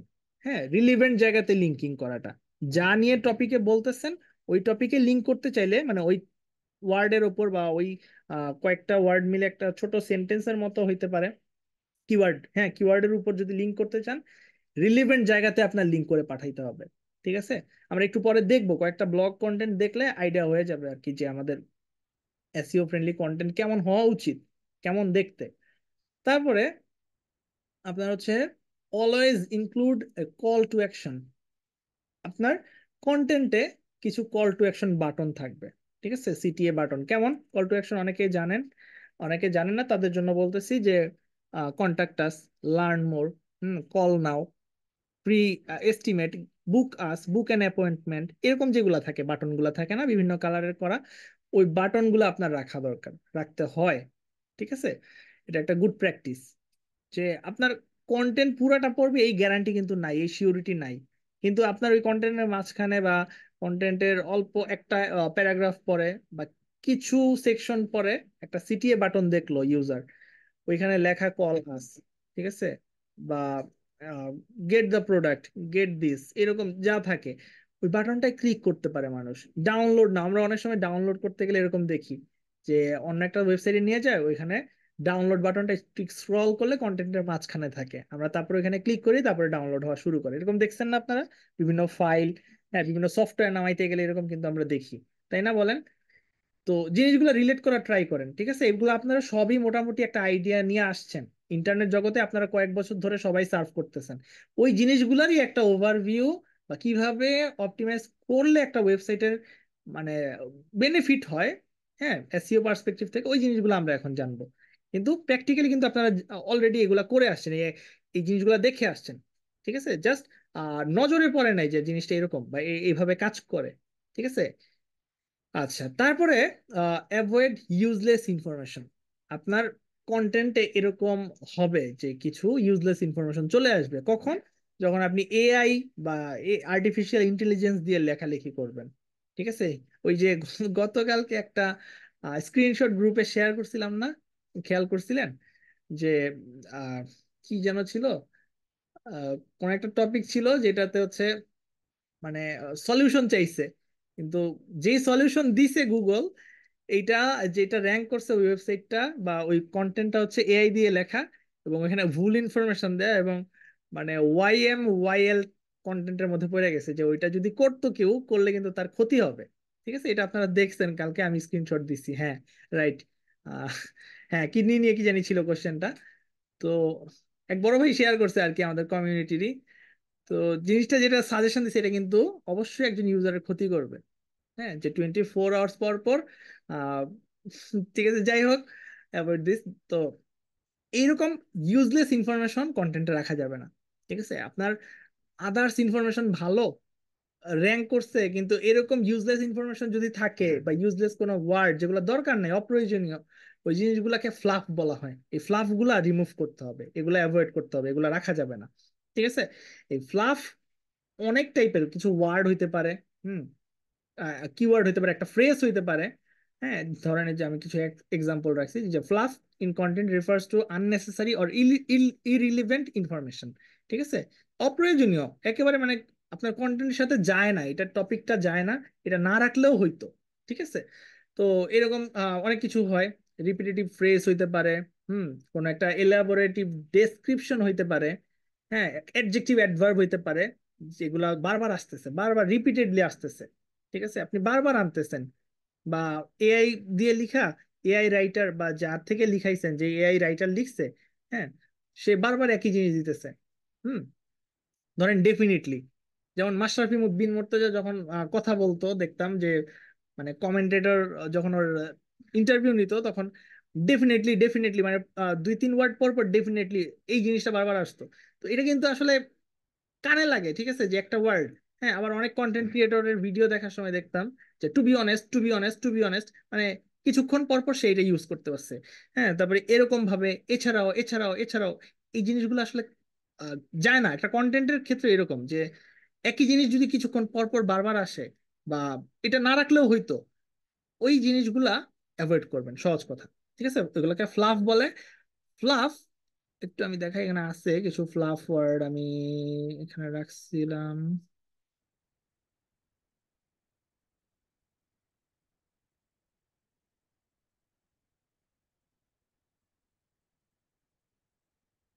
এই যে এইগুলাকে আপনি অ্যাভয়েড করবেন, এগুলা কাইন্ড অফ ফ্লাফ। ঠিক আছে? এই ওয়ার্ড গুলা অ্যাভয়েড করতে পারেন। Revolutionise, innovate, elevate, delve, explore, leverage, enhance, utilise. আপনারা যারা অলরেডি চ্যাট জিপিটি দিয়ে লিখছেন তারা জানেন যে এই টাইপের ওয়ার্ড গুলা দেখবেন আসে প্রতিটা কন্টেন্টে, এরকম কিছু না কিছু থাকে। বলেন, যারা লিখছেন, যারা অলরেডি কাজ করতেছেন বা আইডিয়া আছে চ্যাট জিপিটি দিয়ে লেখার, হার্নেস, মাস্টারিং, হ্যাঁ, নেভিগেট, ডিপ্লয়, আনভেইলিং, প্রচুর আসে। যে আনভেইলিংটা, ডেলভ, ইউটিলাইজ, আনলিশ, প্রচুর, মানে এটা তো ফেমাস হয়ে গেছে ইন্টারনেট জগতে এই চ্যাট জিপিটির খাতিরে। ওয়েন ইট কামস টু, এটা খুবই বিরক্তিকর। ওয়েন ইট কামস টু, হ্যাঁ, এই জিনিসগুলা অ্যাভয়েড করার চেষ্টা করবেন। এটা দেয়া যায় কিন্তু সব সময় না, বারবার না। রিপিটেডলি একটা কন্টেন্টে 5-6 বার যদি আসে, এটা খুবই বিরক্তিকর। ঠিক আছে? এটা ছাড়াও তো লেখা যায়, এটা ছাড়াও আমি জেরান্ড ইউজ করে লিখতে পারি। হুম, তারপরে দেখেন এখানে অনেকগুলো আনলক, আলটিমেট, এই আলটিমেটটাও মানে মানে মুখস্থ জিনিস, এগুলা দরকার নাই রাখার। Seamless, revealing, maximising. আচ্ছা আচ্ছা, ঠিক আছে। হ্যাঁ, এই যে যারা লিখছে তারা কিন্তু কমেন্ট করছে অলরেডি। ওয়ার্ডগুলো, হ্যাঁ, ওয়ার্ডগুলো দিয়ে দিব, সমস্যা নেই, ওকে। মানে মাঝে মধ্যে থাকতে পারে, একটা দুইটা থাকতে পারে, বাট এক্সেসিভলি ইউজ করাটা, বা আপনার কন্ট্রোল ফাইন্ড দিয়ে দেখতে পারেন, যে দেখবেন when it comes to, chat GPT দিয়ে লেখার পরে ওয়েন ইট কামস টু বা ডেলভ, এলিভেট, এই জিনিসগুলা 3-4 বার 5 বার আসতেছে কিনা, এতবার দরকার নাই তো আমাদের। ঠিক আছে? অন্য কিছু ইউজ করেন। ঠিক আছে? আচ্ছা, যাই হোক, এটা আমি দিয়ে দিব ইনশাল্লাহ, বা আমি যদি ভুলে যাই একটু মনে করাই দিন গ্রুপে, তাইলে হবে। তো আমরা দেখলাম যে ফাফ গুলো অ্যাভয়েড করব। তারপর হচ্ছে আমাদের এই যে এখন হচ্ছে ওয়ার্ডের ব্যাপারটা যেটা, যে এভারেজ দেখা গেছে যে অবশ্যই লং ফর্ম কন্টেন্ট গুলা ভালো র্যাঙ্ক করে। কেন র্যাঙ্ক করে? কারণ এখানে ইনফরমেশন অনেক বেশি। ঠিক আছে?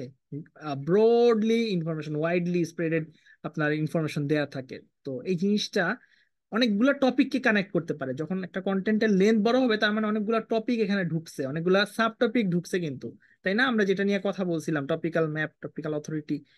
তো আপনার কন্টেন্টটা যদি 1,500-2,000 ওয়ার্ডের হয়, এভারেজ ধরেন 1,800 ওয়ার্ড ধরা হয়, বা 1,500 ওয়ার্ড বলে, তো আপনারা কন্টেন্টটাকে চেষ্টা করবেন যে 1,000 থেকে 1,500 ওয়ার্ড, বা 1 থেকে 2,000 ওয়ার্ডের মধ্যে রাখার। ঠিক আছে? 1,000-এর নিচে কন্টেন্ট না দেওয়ার। ঠিক আছে? এটা চেষ্টা করবেন। আর যদি ই কমার্স প্রোডাক্টের জন্য হয়, প্রোডাক্টের ডেসক্রিপশন, তখন আপনি শর্ট, মানে অবস্থা বুঝে ব্যবস্থা। প্রোডাক্টের ডেসক্রিপশন এত বেশি বড় লেখা যায় না, এটা আমিও জানি। ওটা হয়তো বা 300-400 ওয়ার্ডের হইতে পারে, 500 ওয়ার্ডের হইতে পারে, 600 ওয়ার্ডের হইতে পারে। হ্যাঁ, যে আপনি কিছু কথাবার্তা লিখছেন, ওইটা হইতে পারে, ওইটা আলাদা কেস। ঠিক আছে? ই কমার্সের ওইটা আলাদা কেস, কিন্তু এমনিতে, ঠিক আছে, এমনিতে আপনার আহ ইউনিভার্সাল যদি চিন্তা করি, তখন হচ্ছে 1,000 থেকে 1,500 ওয়ার্ডের মধ্যে কন্টেন্ট রাখার চেষ্টা করবেন। ঠিক আছে? ওইটা আপনার ব্লগ কন্টেন্টের কথা আমি বলতেছি আর কি। সার্ভিস পেজের কন্টেন্ট অল্প হইলেও সমস্যা নাই, অল্প অল্প করে ছোট ছোট প্যারাগ্রাফে অল্প অল্প করে হইতে পারে, ওটা সমস্যা না।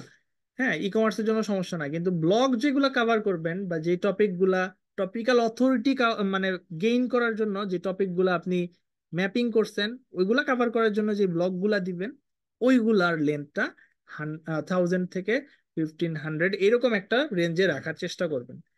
ঠিক আছে, তারপরে হচ্ছে কি এফএকিউ রাখার চেষ্টা করবেন। কেন বলেন তো?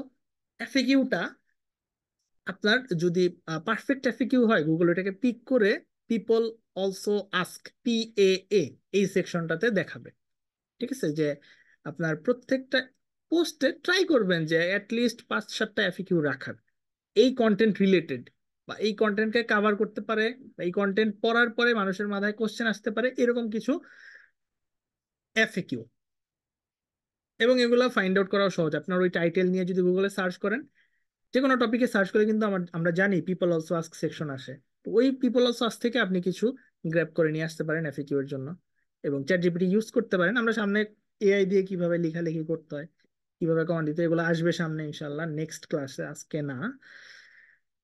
এরপরে যেটা সেটা হচ্ছে যে take time to research keywords first, then start writing. খুবই ইম্পর্টেন্ট কথা, যে আপনি কন্টেন্ট লিখতে বসবেন, কন্টেন্ট মেক করবেন ক্লায়েন্টের জন্য, ঠিক আছে ভালো কথা, কিন্তু আপনি অবশ্যই সময় নিয়ে আগে কিওয়ার্ড রিসার্চটা শিখবেন, কিওয়ার্ড রিসার্চটা করবেন। ঠিক আছে, আপনার আহ, যেই নিশ, ক্লায়েন্টের যে বিজনেস, এই বিজনেসের কি কি কিওয়ার্ড হতে পারে।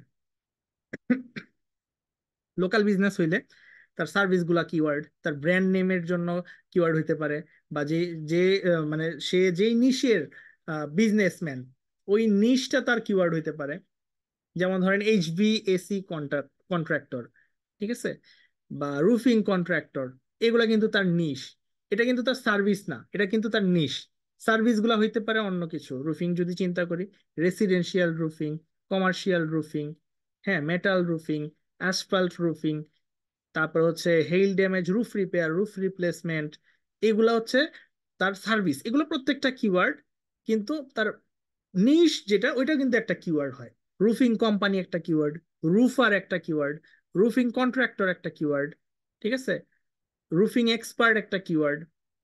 এইগুলা হচ্ছে তার ব্র্যান্ডিং এর জন্য, হোম পেজকে টার্গেট করে এই কিওয়ার্ড গুলা হইতে পারে, তাই না? এইটা একটা। আর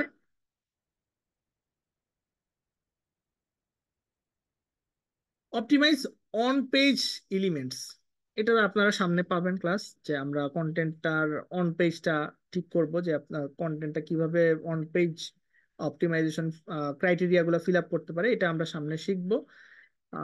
জাস্ট মনে রাখেন যে আমাদের কন্টেন্ট অবশ্যই অপটিমাইজড হইতে হবে। ঠিক আছে, এটা করতেই হবে, এটা আপনার মানে এটা করা ছাড়া কন্টেন্ট আপনি বুস্ট আপ করাইতে পারবেন না, র্যাঙ্ক করাইতে পারবেন না। আচ্ছা, তারপরে কি স্পিড অপটিমাইজেশন মোবাইল ডিভাইসের জন্য, মানে স্পেশালি মোবাইল ডিভাইসের জন্য। ঠিক আছে, কারণ ম্যাক্সিমাম ইউজার আপনার ঢুকবে মোবাইল থেকে, তো মোবাইলের স্পিডটা যেন ভালো থাকে। ঠিক আছে, অ্যাট লিস্ট 60+ থাকে, অ্যাট লিস্ট। হ্যাঁ, মোবাইলের 60+ অনেক ভালো স্পিড, কিন্তু আর ডেস্কটপে যাতে অ্যাট লিস্ট 80+ থাকে, এইটা মেক শিওর করবেন। স্পিড অপটিমাইজেশনটা খুবই ইম্পর্টেন্ট। এরপরে update content after a certain time if necessary. যদি দরকার পড়ে, যদি দরকার পড়ে তাইলে মাঝে মধ্যে কন্টেন্ট আপডেট করাটা, এটা গুগল ভালো চোখে দেখে। ঠিক আছে, এবং গুগল এটাকে প্রায়োরিটি দেয়। কেন প্রায়োরিটি দেয়?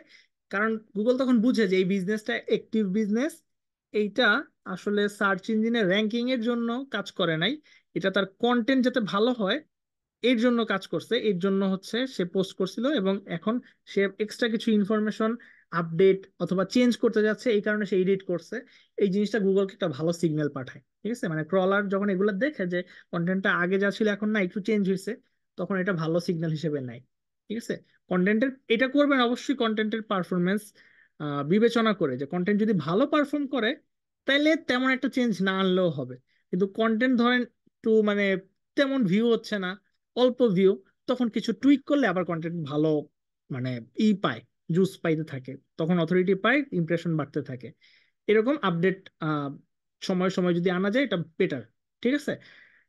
আচ্ছা, এখন আমরা হচ্ছে চেক লিস্টটা দেখবো। আহ, এটা হচ্ছে যে কন্টেন্ট অপটিমাইজ কিভাবে করবে, সেম জিনিসই যা পড়ে আসলাম ওইগুলা সহ কিছু জিনিস, যেমন হচ্ছে ধরেন আপনার এই যে H1, H2, H3, H4, এই ব্যাপারটা মাথায় রাখবেন। আপনার ফার্স্টের যেই হেডিং ট্যাগটা থাকবে ওটা অবশ্যই H1 রাখার চেষ্টা করবেন। ঠিক আছে, H1 হচ্ছে একটা কন্টেন্ট বা একটা পেজের জন্য, একটা ওয়েবসাইটের একটা পেজের জন্য H1 সবসময় একটা হয়। ঠিক আছে, ধরেন হচ্ছে আমার হোম পেজ, এটার H1 হবে একটা, দুইটা হইতে পারবে না। মাল্টিপল H1 এসইওর জন্য ভালো না।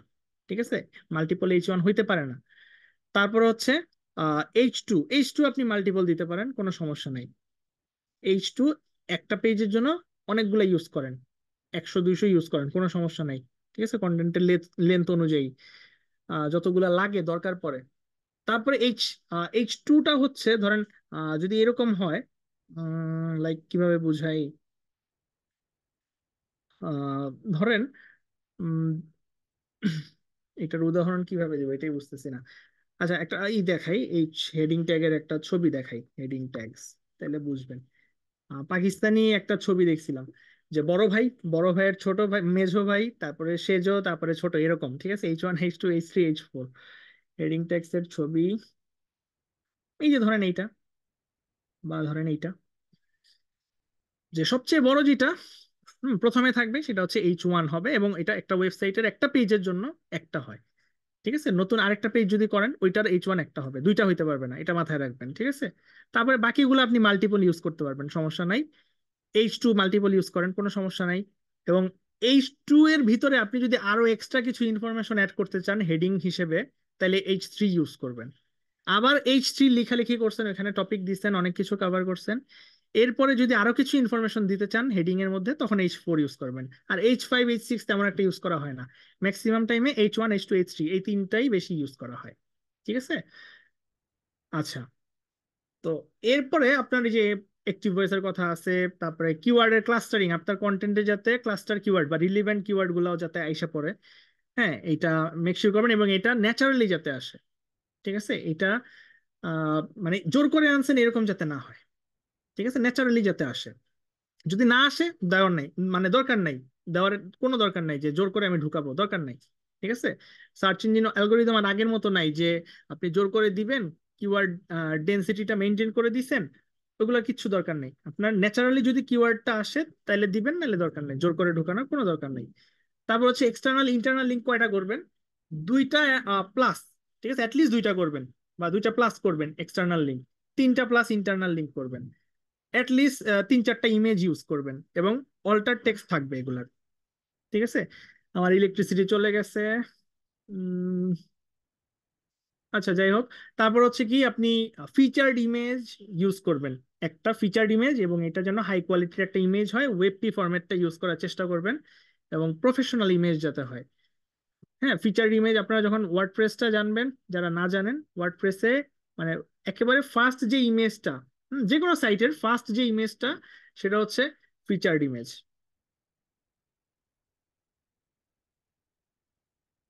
এবং এটা সেট করা যায়, বা ব্লগ পেজে গেলে ফার্স্ট যে ইমেজটা দেখা যায় আর কি, হ্যাঁ, যে ধরেন এই ব্লগটা, এই ব্লগের ইমেজ হচ্ছে এইটা। হ্যাঁ, এই ইমেজটা ফিচার্ড ইমেজ, প্রথমে যেটা শো করতেছে, এটা মোবাইল দিয়ে তোলা আর কি, ক্লায়েন্টের, যাই হোক। তো ফিচার্ড ইমেজ ইউজ করবেন, এবং হাই কোয়ালিটি ইমেজ যাতে হয়, ইউনিক একটা ইমেজ, একটা পোস্টে যাতে একটা ইমেজ ইউজ করা হয়। ঠিক আছে, তারপর হচ্ছে কি আপনার সিম্পল শর্ট পার্মালিঙ্ক ইউজ করতে হবে। আপনার পার্মালিঙ্ক কোনটা? পার্মালিঙ্ক হচ্ছে ধরেন এই যে ব্লগটায় আসলাম না, এই ব্লগের জন্য এই ডট কম যেটা আছে, মানে indianapolisroofing.com, এরপরে স্ল্যাশের পরে যেটা আছে এটাকে বলা হচ্ছে স্লাগ, অথবা ইউআরএল, আরেকটা বলা হচ্ছে পার্মালিঙ্ক। তিনটা নাম বলে, ইউআরএল স্লাগ, অথবা পার্মালিঙ্ক, বা শুধু স্লাগও বলে। ঠিক আছে, এই পার্মালিঙ্কটা আপনার যাতে শর্ট হয়, এবং এটা দেখলে যাতে বোঝা যায় যে হ্যাঁ, আমার এই কন্টেন্টটা এই রিলেটেড। ঠিক আছে। আচ্ছা, আর পারমালিঙ্কের সিস্টেমটা হচ্ছে যে কোনো স্পেস থাকতে পারবে না, প্রত্যেকটা ওয়ার্ডের পরে একটা হাইফেন থাকতে পারবে। ঠিক আছে, হাইফেনটা মানে হয়। ঠিক আছে, এটা দেওয়া যায়, এছাড়া অন্য কিছু দিতে পারবেন না, দিবেন না। ঠিক আছে, শুধু হাইফেন দিয়ে দিয়ে প্রত্যেকটা ওয়ার্ড এভাবে লিখতে হবে। এটা হচ্ছে পারমালিঙ্ক, এবং এটা শর্ট রাখা ভালো, যতটুকু শর্ট করা যায়। আচ্ছা, তারপর হচ্ছে কি আপনার কিছু সিটিএ বাটন, এটা নিয়ে কথা বলছি। হ্যাঁ, subscribe to email, download now, get 50% off, এরকম কিছু সিটিএ বাটন আপনি মানে অফার করতে পারেন, কিছু একটা লিড ম্যাগনেট অফার যেটাকে বলে। সিটিএ বাটন বাটন দিয়ে আর কি, হ্যাঁ, ব্লগের মাঝখানে মাঝখানে দেওয়া যায়। ঠিক আছে, যেমন হচ্ছে আমরা এখন একটু ব্লগে যাই, যে কোনো একটা ব্লগ দেখি, যেমন search engine journal. Search engine জার্নালটাতে কিছু ব্লগ দেখাই, অনেক ওয়েবসাইটই দেখা যেতে পারে। আমি সার্চ ইঞ্জিন জার্নালে যাইতেছি, কারণ এখানে পারফেক্ট কিছু উদাহরণ পাওয়া যেতে পারে। এর জন্য ধরেন আমি এটাতে গেলাম, একটা ব্লগ বা কিছু একটা, এসইও ফান্ডামেন্টালস। এই ব্লগটার ভিতরে আমি যখন ঢুকবো, আচ্ছা এখানে অনেকগুলো ব্লগ আছে, আমি যে কোনো একটাতে ঢুকি, যে কোনো একটাতে ঢুকবো। আহ ধরেন learn SEO A blue print from beginner to advance. আমরা অ্যাড গুলাকে বাদ দিব, অ্যাড গুলা আমরা চিন্তা করব না, হ্যাঁ, অ্যাডটা ওরা করতেছে এটা কমার্শিয়ালি, এটা আমরা চিন্তা করব না। দেখেন এই কন্টেন্টটা, আমরা যা যা এখন বললাম, আমি যা যা বললাম, এই কন্টেন্টটা অলমোস্ট সব বা এর চেয়েও বেশি জিনিস কভার করছে। ঠিক আছে, ওদের ওয়েবসাইটের ডিজাইনটা, এটার কথা আমি বলি না, ওয়েবসাইটের ডিজাইনটা টপ নচ। হ্যাঁ, ওয়েবসাইটের যে কালার কম্বিনেশনটা, হ্যাঁ, ওদের সাইড বার গুলা, সাইড বারে যে কন্টেন্ট রাখছে এগুলা, বা অ্যাড প্লেসমেন্টের জন্য জায়গা রাখছে, হ্যাঁ, এগুলোর কথা কিন্তু আমি বলি না। হ্যাঁ, এগুলা খুবই প্রফেশনালি করা হয়েছে। হুম, ওদের হেডিংটা খুবই অপটিমাইজড, দেখতেও সুন্দর লাগতেছে, একটা সার্চ বারও আছে। তো সবকিছু মিলাই কিন্তু আপনার একটা কন্টেন্ট বা একটা ব্লগ কন্টেন্টের পেজ হবে। তারপরে দেখেন আরো মজার জিনিস, সেটা হচ্ছে যে টাইটেলের পরে এক দুই লাইনের একটা শর্ট ডেসক্রিপশন দেখতে পাচ্ছি। এটা যদিও ডেসক্রিপশন না, মানে ওই প্যারাগ্রাফটারই অংশ। তো দুইটা সেন্টেন্স মনে হয়, না দুইটা না তিনটা সেন্টেন্স। এই তিনটা সেন্টেন্স লেখার পরে আমাকে হচ্ছে জানানো হয়েছে যে এই ব্লগটা কে লিখছে, who is the writer, content writer. ঠিক আছে, তো সেটা আমি দেখতে পারতেছি যে লরেন বেকার হচ্ছে কন্টেন্ট রাইটার, এবং কবে লেখা হয়েছে কন্টেন্টটা সেটাও দেখতে পাচ্ছি, এবং আমার এই কন্টেন্টটা পড়তে কয় মিনিট টাইম লাগবে সেটাও দেখতে পাচ্ছি। এবং আমি যখন এখানে হোভার মানে মাউসটা নিতেছি, তখন হচ্ছে নিচে আমাকে লরেন বেকারের বিভিন্ন সোশ্যাল মিডিয়া অ্যাকাউন্ট আমাকে হচ্ছে দেখাচ্ছে। ঠিক আছে, আমি এগুলাও চেক করতে পারবো। আচ্ছা, এবং এটা কতবার শেয়ার হয়েছে, কতবার পড়া হয়েছে, সেটাও মানে একটা ডাটা আমাকে দেখাচ্ছে। তো এটা কেন দেখাচ্ছে? যাতে আমার ইইএটিটা ফিল আপ হয়। ঠিক আছে, এবার কি কানেক্ট করতে পারছেন যে ইইএটিটা কেন ইম্পর্টেন্ট, যে আমি এই কন্টেন্টটা কেন করব? হ্যাঁ, why should I read this content? কেন পড়া উচিত? পড়া উচিত কারণ এটা লরেন বেকার লিখছে, যিনি কিনা সার্চ ইঞ্জিন জার্নালের সিইও, এবং হচ্ছে উনি একজন ভালো কন্টেন্ট রাইটার, এই সার্চ ইঞ্জিন অপটিমাইজেশনে এক্সপার্ট। এবং তার এই কন্টেন্টটা এত সালে লেখা হয়েছে, এত শেয়ার এত রিড, যারা পড়তে পছন্দ করছে, শেয়ারও করছে, মানে এতজন শেয়ার করছে। তো এটা কিন্তু আমাকে মানে আশ্বস্ত করলো যে আমি এই কন্টেন্টটা পড়ে উপকৃত হইতে পারি। ঠিক না বলেন? এখান থেকে আইডিয়া পাইছেন এই এটিটা কেন ইম্পর্টেন্ট। এই অথরিটি বা অথর, মানে অথরকে দেখানোর ফলে আমার ট্রাস্ট বিল্ড হইলো, ট্রাস্টওয়ার্দিনেস আসছে, এবং অথরিটেটিভনেসটা আসছে। তার এক্সপার্টিসটা আমি দেখতে পারবো, কোথায় দেখতে পারবো? এই জায়গায় গেলে, যে সে আসলে কত বছর ধরে কাজ করতেছে, যে বায়ো দেয়া আছে। হ্যাঁ, এবার কি ক্লিয়ার এই পোর্শনটা, বা আগের যে ইএটি নিয়ে কথা বলছি? তারপরে দেখেন একটা ছবি, এটা হচ্ছে ফিচার ইমেজ এই ওয়েবসাইটের জন্য, মানে এই ব্লগ পেজটার জন্য, সরি, এই ব্লগ পেজের জন্য এটা একটা ফিচার ইমেজ।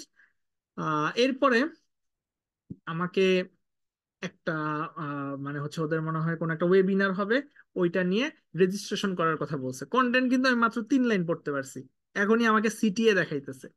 ঠিক আছে, তো ওরা জানে যে কন্টেন্টটা আমার পছন্দ হবে, কারণ আমরা অথরকে দেখছি, অথর ভালো। তো এটা দেখাইলেও সমস্যা নাই, আমার যদি মনে চায় আমি এখানে রেজিস্টার করতে পারি, ওয়েবিনারে আমার জয়েন করতে ইচ্ছা করলে। এই কারণে এখানে প্লেস করছে। তারপর হচ্ছে দেখেন ওদের প্লেসমেন্ট বা ওদের যে স্পেসিংটা, স্পেসিং এর কথা কিন্তু এখানে লিখছিলাম আমি, যে স্পেসিংটা যাতে প্রপার থাকে, প্রপার স্পেসিং এর কথা, এই যে প্রপার স্পেসিং যাতে থাকে। সবসময় পিপল প্যারাগ্রাফ পছন্দ করে না। ঠিক আছে, ওরা চায় যে প্রপার স্পেসিং থাকুক, 2-3 লাইন পর পর স্পেসিং থাকুক, পড়তে ভাল লাগে। দেখেন আপনি এটা ইজিলি পড়তে পারবেন, এতটুকু পড়লেন, আবার গ্যাপ দিয়ে এতটুকু পড়লেন। ঠিক আছে, তারপরে দেখেন বাম পাশেও আমাকে সোশ্যাল শেয়ারিং এর অপশন দিয়ে রাখছে, আমার যদি ভালো লাগে আমি শেয়ার করতে পারবো সোশ্যাল মিডিয়াতে। লিঙ্কিং করছে, এবং লিঙ্কিং গুলা হাইলাইট করে দিছে গ্রিন কালার দিয়ে, ঠিক আছে, টিয়া কালার আর কি, কালার দিয়ে আমাকে হচ্ছে হাইলাইট করে দিচ্ছে। আমি যদি এখানে ক্লিক করি বুঝতে পারতেছি যে কিওয়ার্ড রিসার্চের পেজে নিয়ে যাবে, এখানে ক্লিক করলে সার্চ অ্যালগোরিদমে নিয়ে যাবে, এরকম। ঠিক আছে, এখানে সুন্দর ছোট ছোট ছোট ছোট করে বানানো হয়েছে কিন্তু কন্টেন্টটা। ঠিক না? দেখেন, তারপর হচ্ছে অ্যাড, অ্যাড বাদ দিই, আমরা অ্যাডটা ধরতেছি না। দেখবেন নিচে গেলে এই যে স্টেপ 1 একটা হেডিং ইউজ করছে, তারপরে আবার লিখছে অ্যাড, স্কিপ করতেছি, তারপরে স্টেপ 2। হ্যাঁ, এইভাবে কিন্তু আমি পড়তে পারবো। আবার যদি কোনো ইমেজ বা ভিডিও টিউটোরিয়াল দরকার পড়ে, ওরা কিন্তু অ্যাড করে যে আপনি এটাও দেখতে পারেন চাইলে, পুরা ব্লগটার সামারি এই ভিডিওতে আছে, এটা বলে সে হচ্ছে আমাকে ভিডিও সাজেস্টও করতে পারে, যে ইউটিউবের একটা লিঙ্ক, লিঙ্ক বলতে মানে এখানেই শো করবে, এমবেড করা আর কি, ওইখান থেকে প্লে করতে পারবো আমি ইজিলি। তো এইগুলা হচ্ছে আসলে মানে পিপলকে টার্গেট করে লেখা, কিন্তু পিপলকে টার্গেট করা হয়েছে এখানে, সার্চ ইঞ্জিনকেও মানে করা হইতেছে। ঠিক আছে, যে আমার এটা পিপল ফার্স্ট কন্টেন্ট, বাট ওরা কিন্তু সার্চ ইঞ্জিনের জন্যও লিখছে। ঠিক আছে, লিঙ্কিং গুলা দেখেন কতগুলা লিঙ্ক করছে, তারপরে হেডিং গুলা দেখেন, যেগুলা প্রত্যেকটা পারফেক্ট হেডিং, ভিতরে সাব হেডিং গুলা, প্রত্যেকটা জিনিস। এবং কন্টেন্টটা কিন্তু অনেক লেন্দি। ঠিক আছে, কন্টেন্টটা যদি আমি দেখাইতে পারতাম হয়তো বা 2000-এর উপরে হইতে পারে। তারপরে দেখেন লাস্টে এবার কি করছে, শেষ করার, হ্যাঁ শেষ হয়েছে না, শেষ হয়েছে। শেষ করার পরে মানে যেখানে ফাইনাল টাচ দিছে, ফাইনাল থটস বা কি বলে কনক্লুশন দিছে, এরপরে মোর রিসোর্সেস বা অলসো রিড দিয়ে এরকম করা হয় যে আরো এই টাইপের কিছু ব্লগ আছে, তুমি চাইলে পড়তে পারো এইখান থেকে। কিন্তু ইন্টারনাল লিঙ্কও গেছে অন্য পেজে। ঠিক আছে, যে এই 3টা ব্লগ আলাদা আছে, এগুলো পড়তে পারো। তো আমার যদি ভালো লাগে আমি এখানেও যেতে পারবো। তারপরে দেখেন ফিচার্ড ইমেজ কই থেকে নেওয়া হয়েছে, আমি বলছি না যে সোর্সটা বলে দেওয়া। এই যে দেখেন ইমেজ কই থেকে নিছে, বা এই ডাটা কই থেকে নিছে, ওটার সোর্সটা বলে দেওয়া হয়েছে যে এটা শাটার স্টক থেকে নেওয়া হয়েছে, ডাউনলোড করে এখানে ইউজ করা হয়েছে। এবং এইখানে আপনি মানে নেক্সট অথবা প্রিভিয়াস ব্লগেও আপনি ক্লিক করে যাইতে পারবেন, প্রিভিয়াস চ্যাপ্টার, এখানে দেখেন নেক্সট চ্যাপ্টার। এবং এইটা কোন category, SEO category, SEO category এখানে ক্লিক করলে যে নিচে দেখেন আমার লিঙ্কটা, যে নিচে এই পাশে দেখেন মাউসটা যেখানে, এটা এসইও ক্যাটাগরিতে আমাদের নিয়ে যাবে। ওইখানে গেলে আমরা এসইও এর আরো ব্লগ পাবো। এগুলা কেন করা হয়েছে, আমার অন পেজটা যাতে স্ট্রং হয়। আমরা অন পেজে গেলে এই কন্টেন্টটা যে দেখাইলাম না এটা, তখন বুঝবেন, আরো ক্লিয়ারলি বুঝবেন যে কেন এটা করছে ওরা। ঠিক আছে, আচ্ছা। তারপরে অথরকে আবার ইন্ট্রোডিউস করা হয়েছে, শেষ হয়েছে, তারপরে অথরকে আবার ইন্ট্রোডিউস করা হয়েছে। ফুল বায়োর একটা বাটন দেওয়া হয়েছে, ফুল বায়ো করতে পারবো। আমাকে একটা ইমেল সাবস্ক্রিপশন, আচ্ছা ইমেল সাবস্ক্রিপশন না, একটা ইবুক ডাউনলোডেরও একটা মানে হুক করছে আমাকে, যে আরে আমি এসইও শিখতে পারবো এই ইবুক ডাউনলোড করলে। ঠিক আছে, আমি আমার ইমেইল দিই, নেম দিই, এখানে আপনাকে আটকায় ফেলছে। মার্কেটিং এখানেও আপনার সাথে হবে। কি হবে, আমি যেমন আমি এরকম ফাঁদে পড়ছি, ওদের ইমেইল দিছি, মেইল নেম দিছি, ওরা এখন প্রতিনিয়ত আমাকে হচ্ছে মেইল করে, বিভিন্ন ইবুক পাঠায়, বিভিন্ন ব্লগ লিংক পাঠায় যে এটা পড়লে তোমার উপকার হবে। ঠিক আছে, তো আপনি ওদের ট্র্যাকিং এর শিকার হয়ে যাবেন আর কি। ঠিক আছে, ইনডিরেক্টলি আপনাকে মানে হুক করে তারা মার্কেটিং করতেছে, তাদের এখান থেকে রেভিনিউ আসতেছে। সাজেস্টেড আর্টিকেলে হচ্ছে তারা আবার কিছু আর্টিকেল দেখাইতেছে। এই হচ্ছে একটা আইডিয়াল ব্লগ পেজ, একটা ডেমো আপনাদের দেখাইলাম। এটা এই জন্য এটারও হইতে পারে, মজের ব্লগেও দেখতে পারবেন, ব্যাকলিঙ্কোর ব্লগেও দেখতে পারবেন। আমি যে এইগুলা বলি, সেমরাশের ব্লগে, এই শ্রেফসের ব্লগ সেকশনে গেলেও এরকম দেখতে পারবেন। হ্যাঁ, এগুলো একটু ফলো করেন, যে কন্টেন্ট আসলে একটা ব্লগ পেজে কন্টেন্টটা কেমনে রাখা উচিত। দেখেন এই প্যারাগ্রাফটা পড়তে কিন্তু ইজি আমার জন্য, কিন্তু যদি প্যারাগ্রাফটা এমন হইতো এখান থেকে শুরু হইছে এখানে শেষ হইয়া মানে এই পুরাটা একসাথে গোজামিল, মানে এই স্পেসটা যদি না থাকতো, একসাথে থাকতো, তাহলে কিন্তু আমার পড়তে একটু অসুবিধা হতো। এই কারণে আমার চোখের শান্তি এই জিনিসটা, যে আমি এতটুকু পরে একটু গ্যাপ দিতে পারতেছি। ঠিক আছে, আমি শেষ করছি, তারপরে আবার এতটুকু পরে তারপরে গ্যাপ দিতে পারতেছি। হ্যাঁ, বাট একসাথে থাকলে ওই যে হিবিজিবি হিবিজিবি বলে না, হিবিজিবি হিবিজিবি লাগতো আর কি। ঠিক আছে, এরকম গ্যাপ রাখা উচিত, স্পেসিং রাখলে জিনিসটা পড়তে ভালো লাগে। ঠিক আছে, যে কোনো রিডারের জন্য। তো এরকম আপনাদের মানে ক্রাইটেরিয়া গুলো ফিল আপ করতে হবে। ভিডিও যদি দরকার পড়ে ওই জায়গাতে এমবেডেড, ইউটিউবের এমবেডেড ভিডিও এখানে দিবেন। ঠিক আছে, ইউটিউবে আপলোড করে ওই ভিডিওর মানে যেটা শেয়ারের অপশনে গিয়ে এমবেডেড ভার্সন আই ফ্রেম সোর্সটা নিয়ে আসবেন, তারপরে ওয়েবসাইটে এমবেড করবেন। আপনি না পারলে আপনার দরকার নাই, ডেভেলপার করে দিবে। ঠিক আছে, আর আপনি ওয়ার্ডপ্রেস পেলে ওয়ার্ডপ্রেসে তো আপনারা টিউটোরিয়াল দেখেই করতে পারবেন ইজিলি। যে কোনো সিএমএস এ যদি মানে কাস্টম কোডেড না হয়, হ্যাঁ কোডিং করার দরকার না পড়ে, তখন হচ্ছে আপনারা কি বলে, যে যে কোনো একটা ভিডিও দেখে যে কিভাবে এমবেড করতে হয় বা কিভাবে এটা করতে হয়, ভিডিও দেখে করতে পারবেন ইজিলি এগুলো। আচ্ছা, তারপর হচ্ছে কি আমাদের মেটা ডাটা, মেটা ডেসক্রিপশন, এগুলা হচ্ছে অপটিমাইজ করতে হবে। এগুলো আমরা অন পেজে শিখবো। মোবাইল ডিভাইসের জন্য অপটিমাইজেশন করতে হবে, যাতে ওই যে বললাম একটু আগে, রিডিং এক্সপিরিয়েন্স যাতে ভালো হয়। হ্যাঁ, এবং আপনাকে কিলার একটা হুক করতে হবে। আপনার প্রথম 3-4টা সেন্টেন্স যাতে রিডারকে ক্যাপচার করতে পারে, ঠিক আছে, অ্যাট্রাক্ট করতে পারে, এই জিনিসটা আপনার মেক শিওর করতে হবে। তারপর হচ্ছে কি, টার্গেট করবেন এক নিশের রিডারকে, মানে ব্লগ পড়াতে উৎসাহিত করার জন্য। আপনার মাল্টি নিশে যাওয়ার দরকার নেই। আপনি যেমন এসইও নিয়ে লিখতেছেন, শুধু এসইও তে যারা ইন্টারেস্টেড তারা পড়বে। যারা ওয়েব ডিজাইন অথবা ধরেন হচ্ছে ইথিক্যাল হ্যাকিং এ ইন্টারেস্টেড, তাদের কিন্তু দরকার নেই এটা পড়ার, ঠিক আছে। এবং তাদের জন্য কোনো ইনফো আপনার এই ব্লগে রাখার দরকার নাই। আপনার গোলটাই হবে যে এইটা কারা পড়বে, স্পেসিফিক এসইও তে যারা ইন্টারেস্টেড বা এসইও নিয়ে কাজ করতেছে তারা পড়বে, ঠিক আছে। তাদের বেনিফিটটা আপনার কাছে তখন মুখ্য হবে। তারপরে এই যে এফএকিউ পিএ, এটা তো বললাম এফএকিউ এর কথা। ফিচার্ড স্নিপেট, হ্যাঁ ফিচার্ড স্নিপেট টার্গেট করবেন। ফিচার্ড স্নিপেট কি এটা আমরা দেখছি না সার্চ ফিচারে, ফিচার স্নিপেট দেখছি। তো এইটাকে টার্গেট করে কিভাবে করবেন সামনে আসতেছে, এই যে এখানে আসছে দেখেন, আমরা নেক্সট ক্লাসে শিখতে পারবো ইনশাল্লাহ ফিচার স্নিপেট কিভাবে অপটিমাইজ করতে হয়। আর এটা কি আমরা তো জানি অলরেডি, তাই না বলেন। তারপর হচ্ছে যে ইনসার্ট পার্সোনাল স্টোরিজ। আপনার কন্টেন্টটাকে আরো বেশি ইন্টারেস্টিং করার জন্য আপনি আপনার পার্সোনাল এক্সপিরিয়েন্স, পার্সোনাল মানে আপনার সাথে ঘটে যাওয়া কিছু একটা স্টোরি, ঠিক আছে, ওইটা আপনি তুলে ধরতে পারেন। ওইটা মানে অথরিটেটিভনেস এর জন্য অনেক বেশি ইম্পর্টেন্ট, ঠিক আছে। যে কেন ইম্পর্টেন্ট, কারণ আপনি এটা থেকে ক্ষতির সম্মুখীন হয়েছেন বা লাভ হয়েছে আপনার, এই জিনিসটা শেয়ার করলে ইউজাররা ভরসা পায়।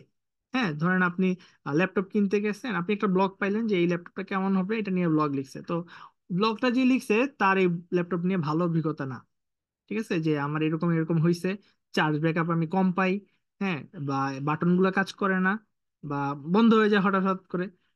তো এইটা কেন হইছে, কি তার পার্সোনাল থেকে শেয়ার করছে না বলেন, স্টোরি থেকে পার্সোনাল এক্সপিরিয়েন্স হয়েছে। তো তখন কিন্তু আপনার উপকার হলো যে আপনার টাকাটা নষ্ট হইলো না।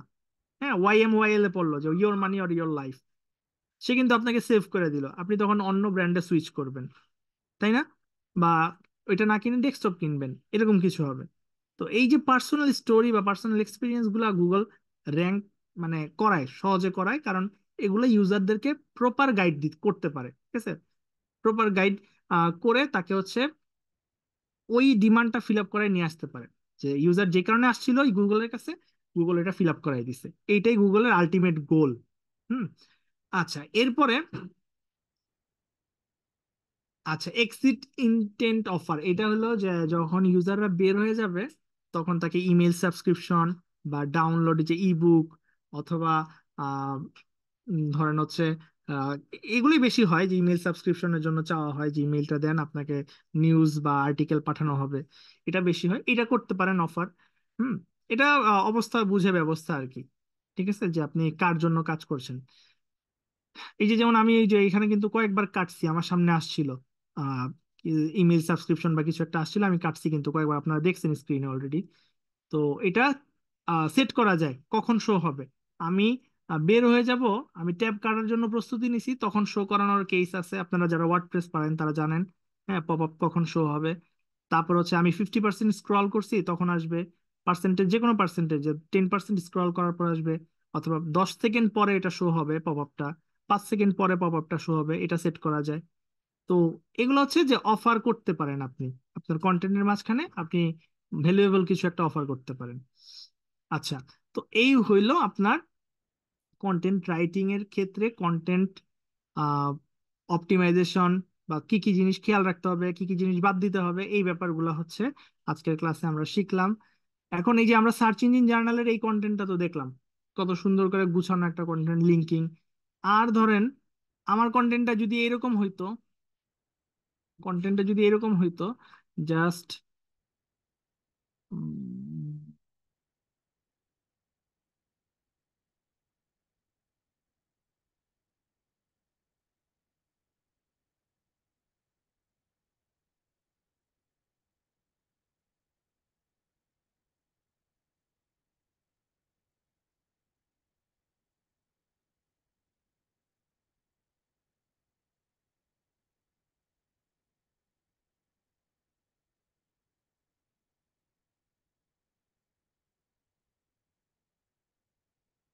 আপনার ধরেন কন্টেন্টটা যদি এরকম হইতো, কোনো ছবি নাই, জাস্ট হচ্ছে একটা টাইটেল H1, হ্যাঁ, এই যে হেডিং 1, এবং এরপরে আমার ব্লগ শুরু। হ্যাঁ, একটা ব্লগ শুরু, মানে রচনা লিখছি না আমরা ছোটবেলায় ওইরকম, যে একটা ব্লগ শুরু হয়েছে, এই যে পড়তেছি পড়তেছি। তারপরে এটা যদিও গুছানো, এটা মানে অপটিমাইজ করা হয়েছে। হ্যাঁ, তারপরে দেখেন হেডিং, সাব হেডিং, এগুলা গুছানো আছে। বাট আমি চাইছিলাম যে একটা কন্টেন্ট এরকম থাকবে যেখানে হচ্ছে শুধু লেখা আর লেখা, ওইটা কিন্তু পড়তে খুবই বিরক্তিকর লাগবে আপনার কাছে। ঠিক আছে, লাইক ধরেন আমি যদি এইটাতে এরকম করে দেই।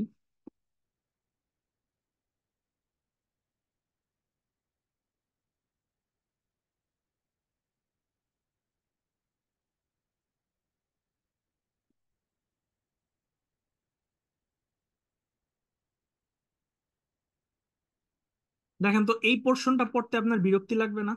এই পোর্শনটা পড়তে আগে যেটা ছিল ওইটার চেয়ে বেশি বিরক্তি লাগবে না এটা পড়তে? হুম, প্যারাগ্রাফ, এই যে এরকম লেন্দি অনেকে মানে আগে করতো আর কি, এটা এখন অনেক কমছে। যে এখন এরকম প্যারাগ্রাফ খুবই কম থাকে। ঠিক আছে, এখন ওই ছোট ছোট করে সবাই বুঝে আর কি, যে হ্যাঁ, আমরা যদি 2-3 সেন্টেন্স করে করে গ্যাপ দিয়ে দিয়ে লিখি তাহলে হচ্ছে ইউজাররা বেশি মানে ইজিলি রিড করতে পারে। ইউজারের পার্সপেক্টিভ থেকে এই জিনিসটা ইজি, এই কারণে এইভাবে লেখা। ঠিক আছে, 2-3 সেন্টেন্স বা 2-3 লাইনের মধ্যে যাতে আমি অল্প কিছু তুলে ধরে তারপরে আবার টপিকে চলে যাই। এখানে দেখেন এটা H2, তারপরে এটা হচ্ছে H3। H2 এর মধ্যে আমি সাব টপিক আনতেছি, H2 নিজেই কিন্তু একটা সাব টপিক। H1 এর সাব টপিক হচ্ছে H2 গুলা। এখন এই H2 কে কাভার করার জন্য আমার আরো কিছু সাব টপিক আনতেই হবে। তখন আমি কোথায়, মানে কোথায় রাখবো? H3 তে, H3 flood damage, H3 wind damage, H3। ঠিক আছে, তারপরে আমার H3 শেষ। আবার দেখেন H3-র ভিতরে আমি যখন কিছু এক্সট্রা ইনফরমেশন দিব তখন আমি বুলেট লিস্ট করে দিছি, মানে টেক্সট হবে, প্যারাগ্রাফই হবে। তো বুলেট লিস্টে করছি যে এরকম এরকম 3টা টার্ম আছে। তারপরে হচ্ছে কি, আমার আবার H2 আসছে, H2-র ভিতরে আবার সাব টপিক আসছে, তখন H3-তে রাখছি। তো আলটিমেটলি দেখা গেছে যে আমার H4 আর 5, 4, 5, 6 এগুলোতে যাইতেই হইতেছে না। 6 তো অনেকটা দেখতে একেবারে প্যারাগ্রাফ টেক্সটের মতো, নর্মাল টেক্সটের মতো, ঠিক আছে, পি ট্যাগের মধ্যে যা থাকে। তো ওদিকে যাইতেই হইতেছে না, আমার H3 পর্যন্ত গেলেই কাভার হয়ে যাইতেছে। এবং দেখবেন আপনারা মোস্ট অফ দ্য মানে কি বলে রাইটাররা H3 পর্যন্তই লেখে, এর বেশি দরকার পড়ে না। H4, 5, 6 এগুলো আসলে মানে আপনার কি বলবো, সবসময় মানে অবহেলিতই হয়ে থাকে। হ্যাঁ, এটা আসলে ম্যাটার করে না, সমস্যা নাই, এটা ওইভাবে থাকুক। আমাদের H3 পর্যন্ত আমাদের গোল ফিল আপ হয়ে গেলে H4, 5-এ যাওয়ার দরকারই নেই। ঠিক আছে, আপনার অ্যাটলিস্ট H3 পর্যন্ত ইউজ করবেন। আচ্ছা, তো এই হচ্ছে আজকের টোটাল ক্লাসের ওভারভিউ, যে কন্টেন্ট কিভাবে অপটিমাইজ করবেন বা কি কি জিনিস ফলো করা উচিত।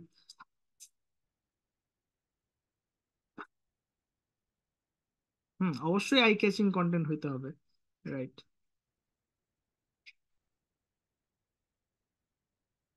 টাইটেলে কি টার্গেটেড কিওয়ার্ড দিতে হবে? দিতে হবে, এগুলো আমরা অন পেজে শিখবো। মানে ইউআরএল এ যেখানেই হোক আপনার ওগুলো অন পেজে শিখবো। আর হচ্ছে কি, ওকে,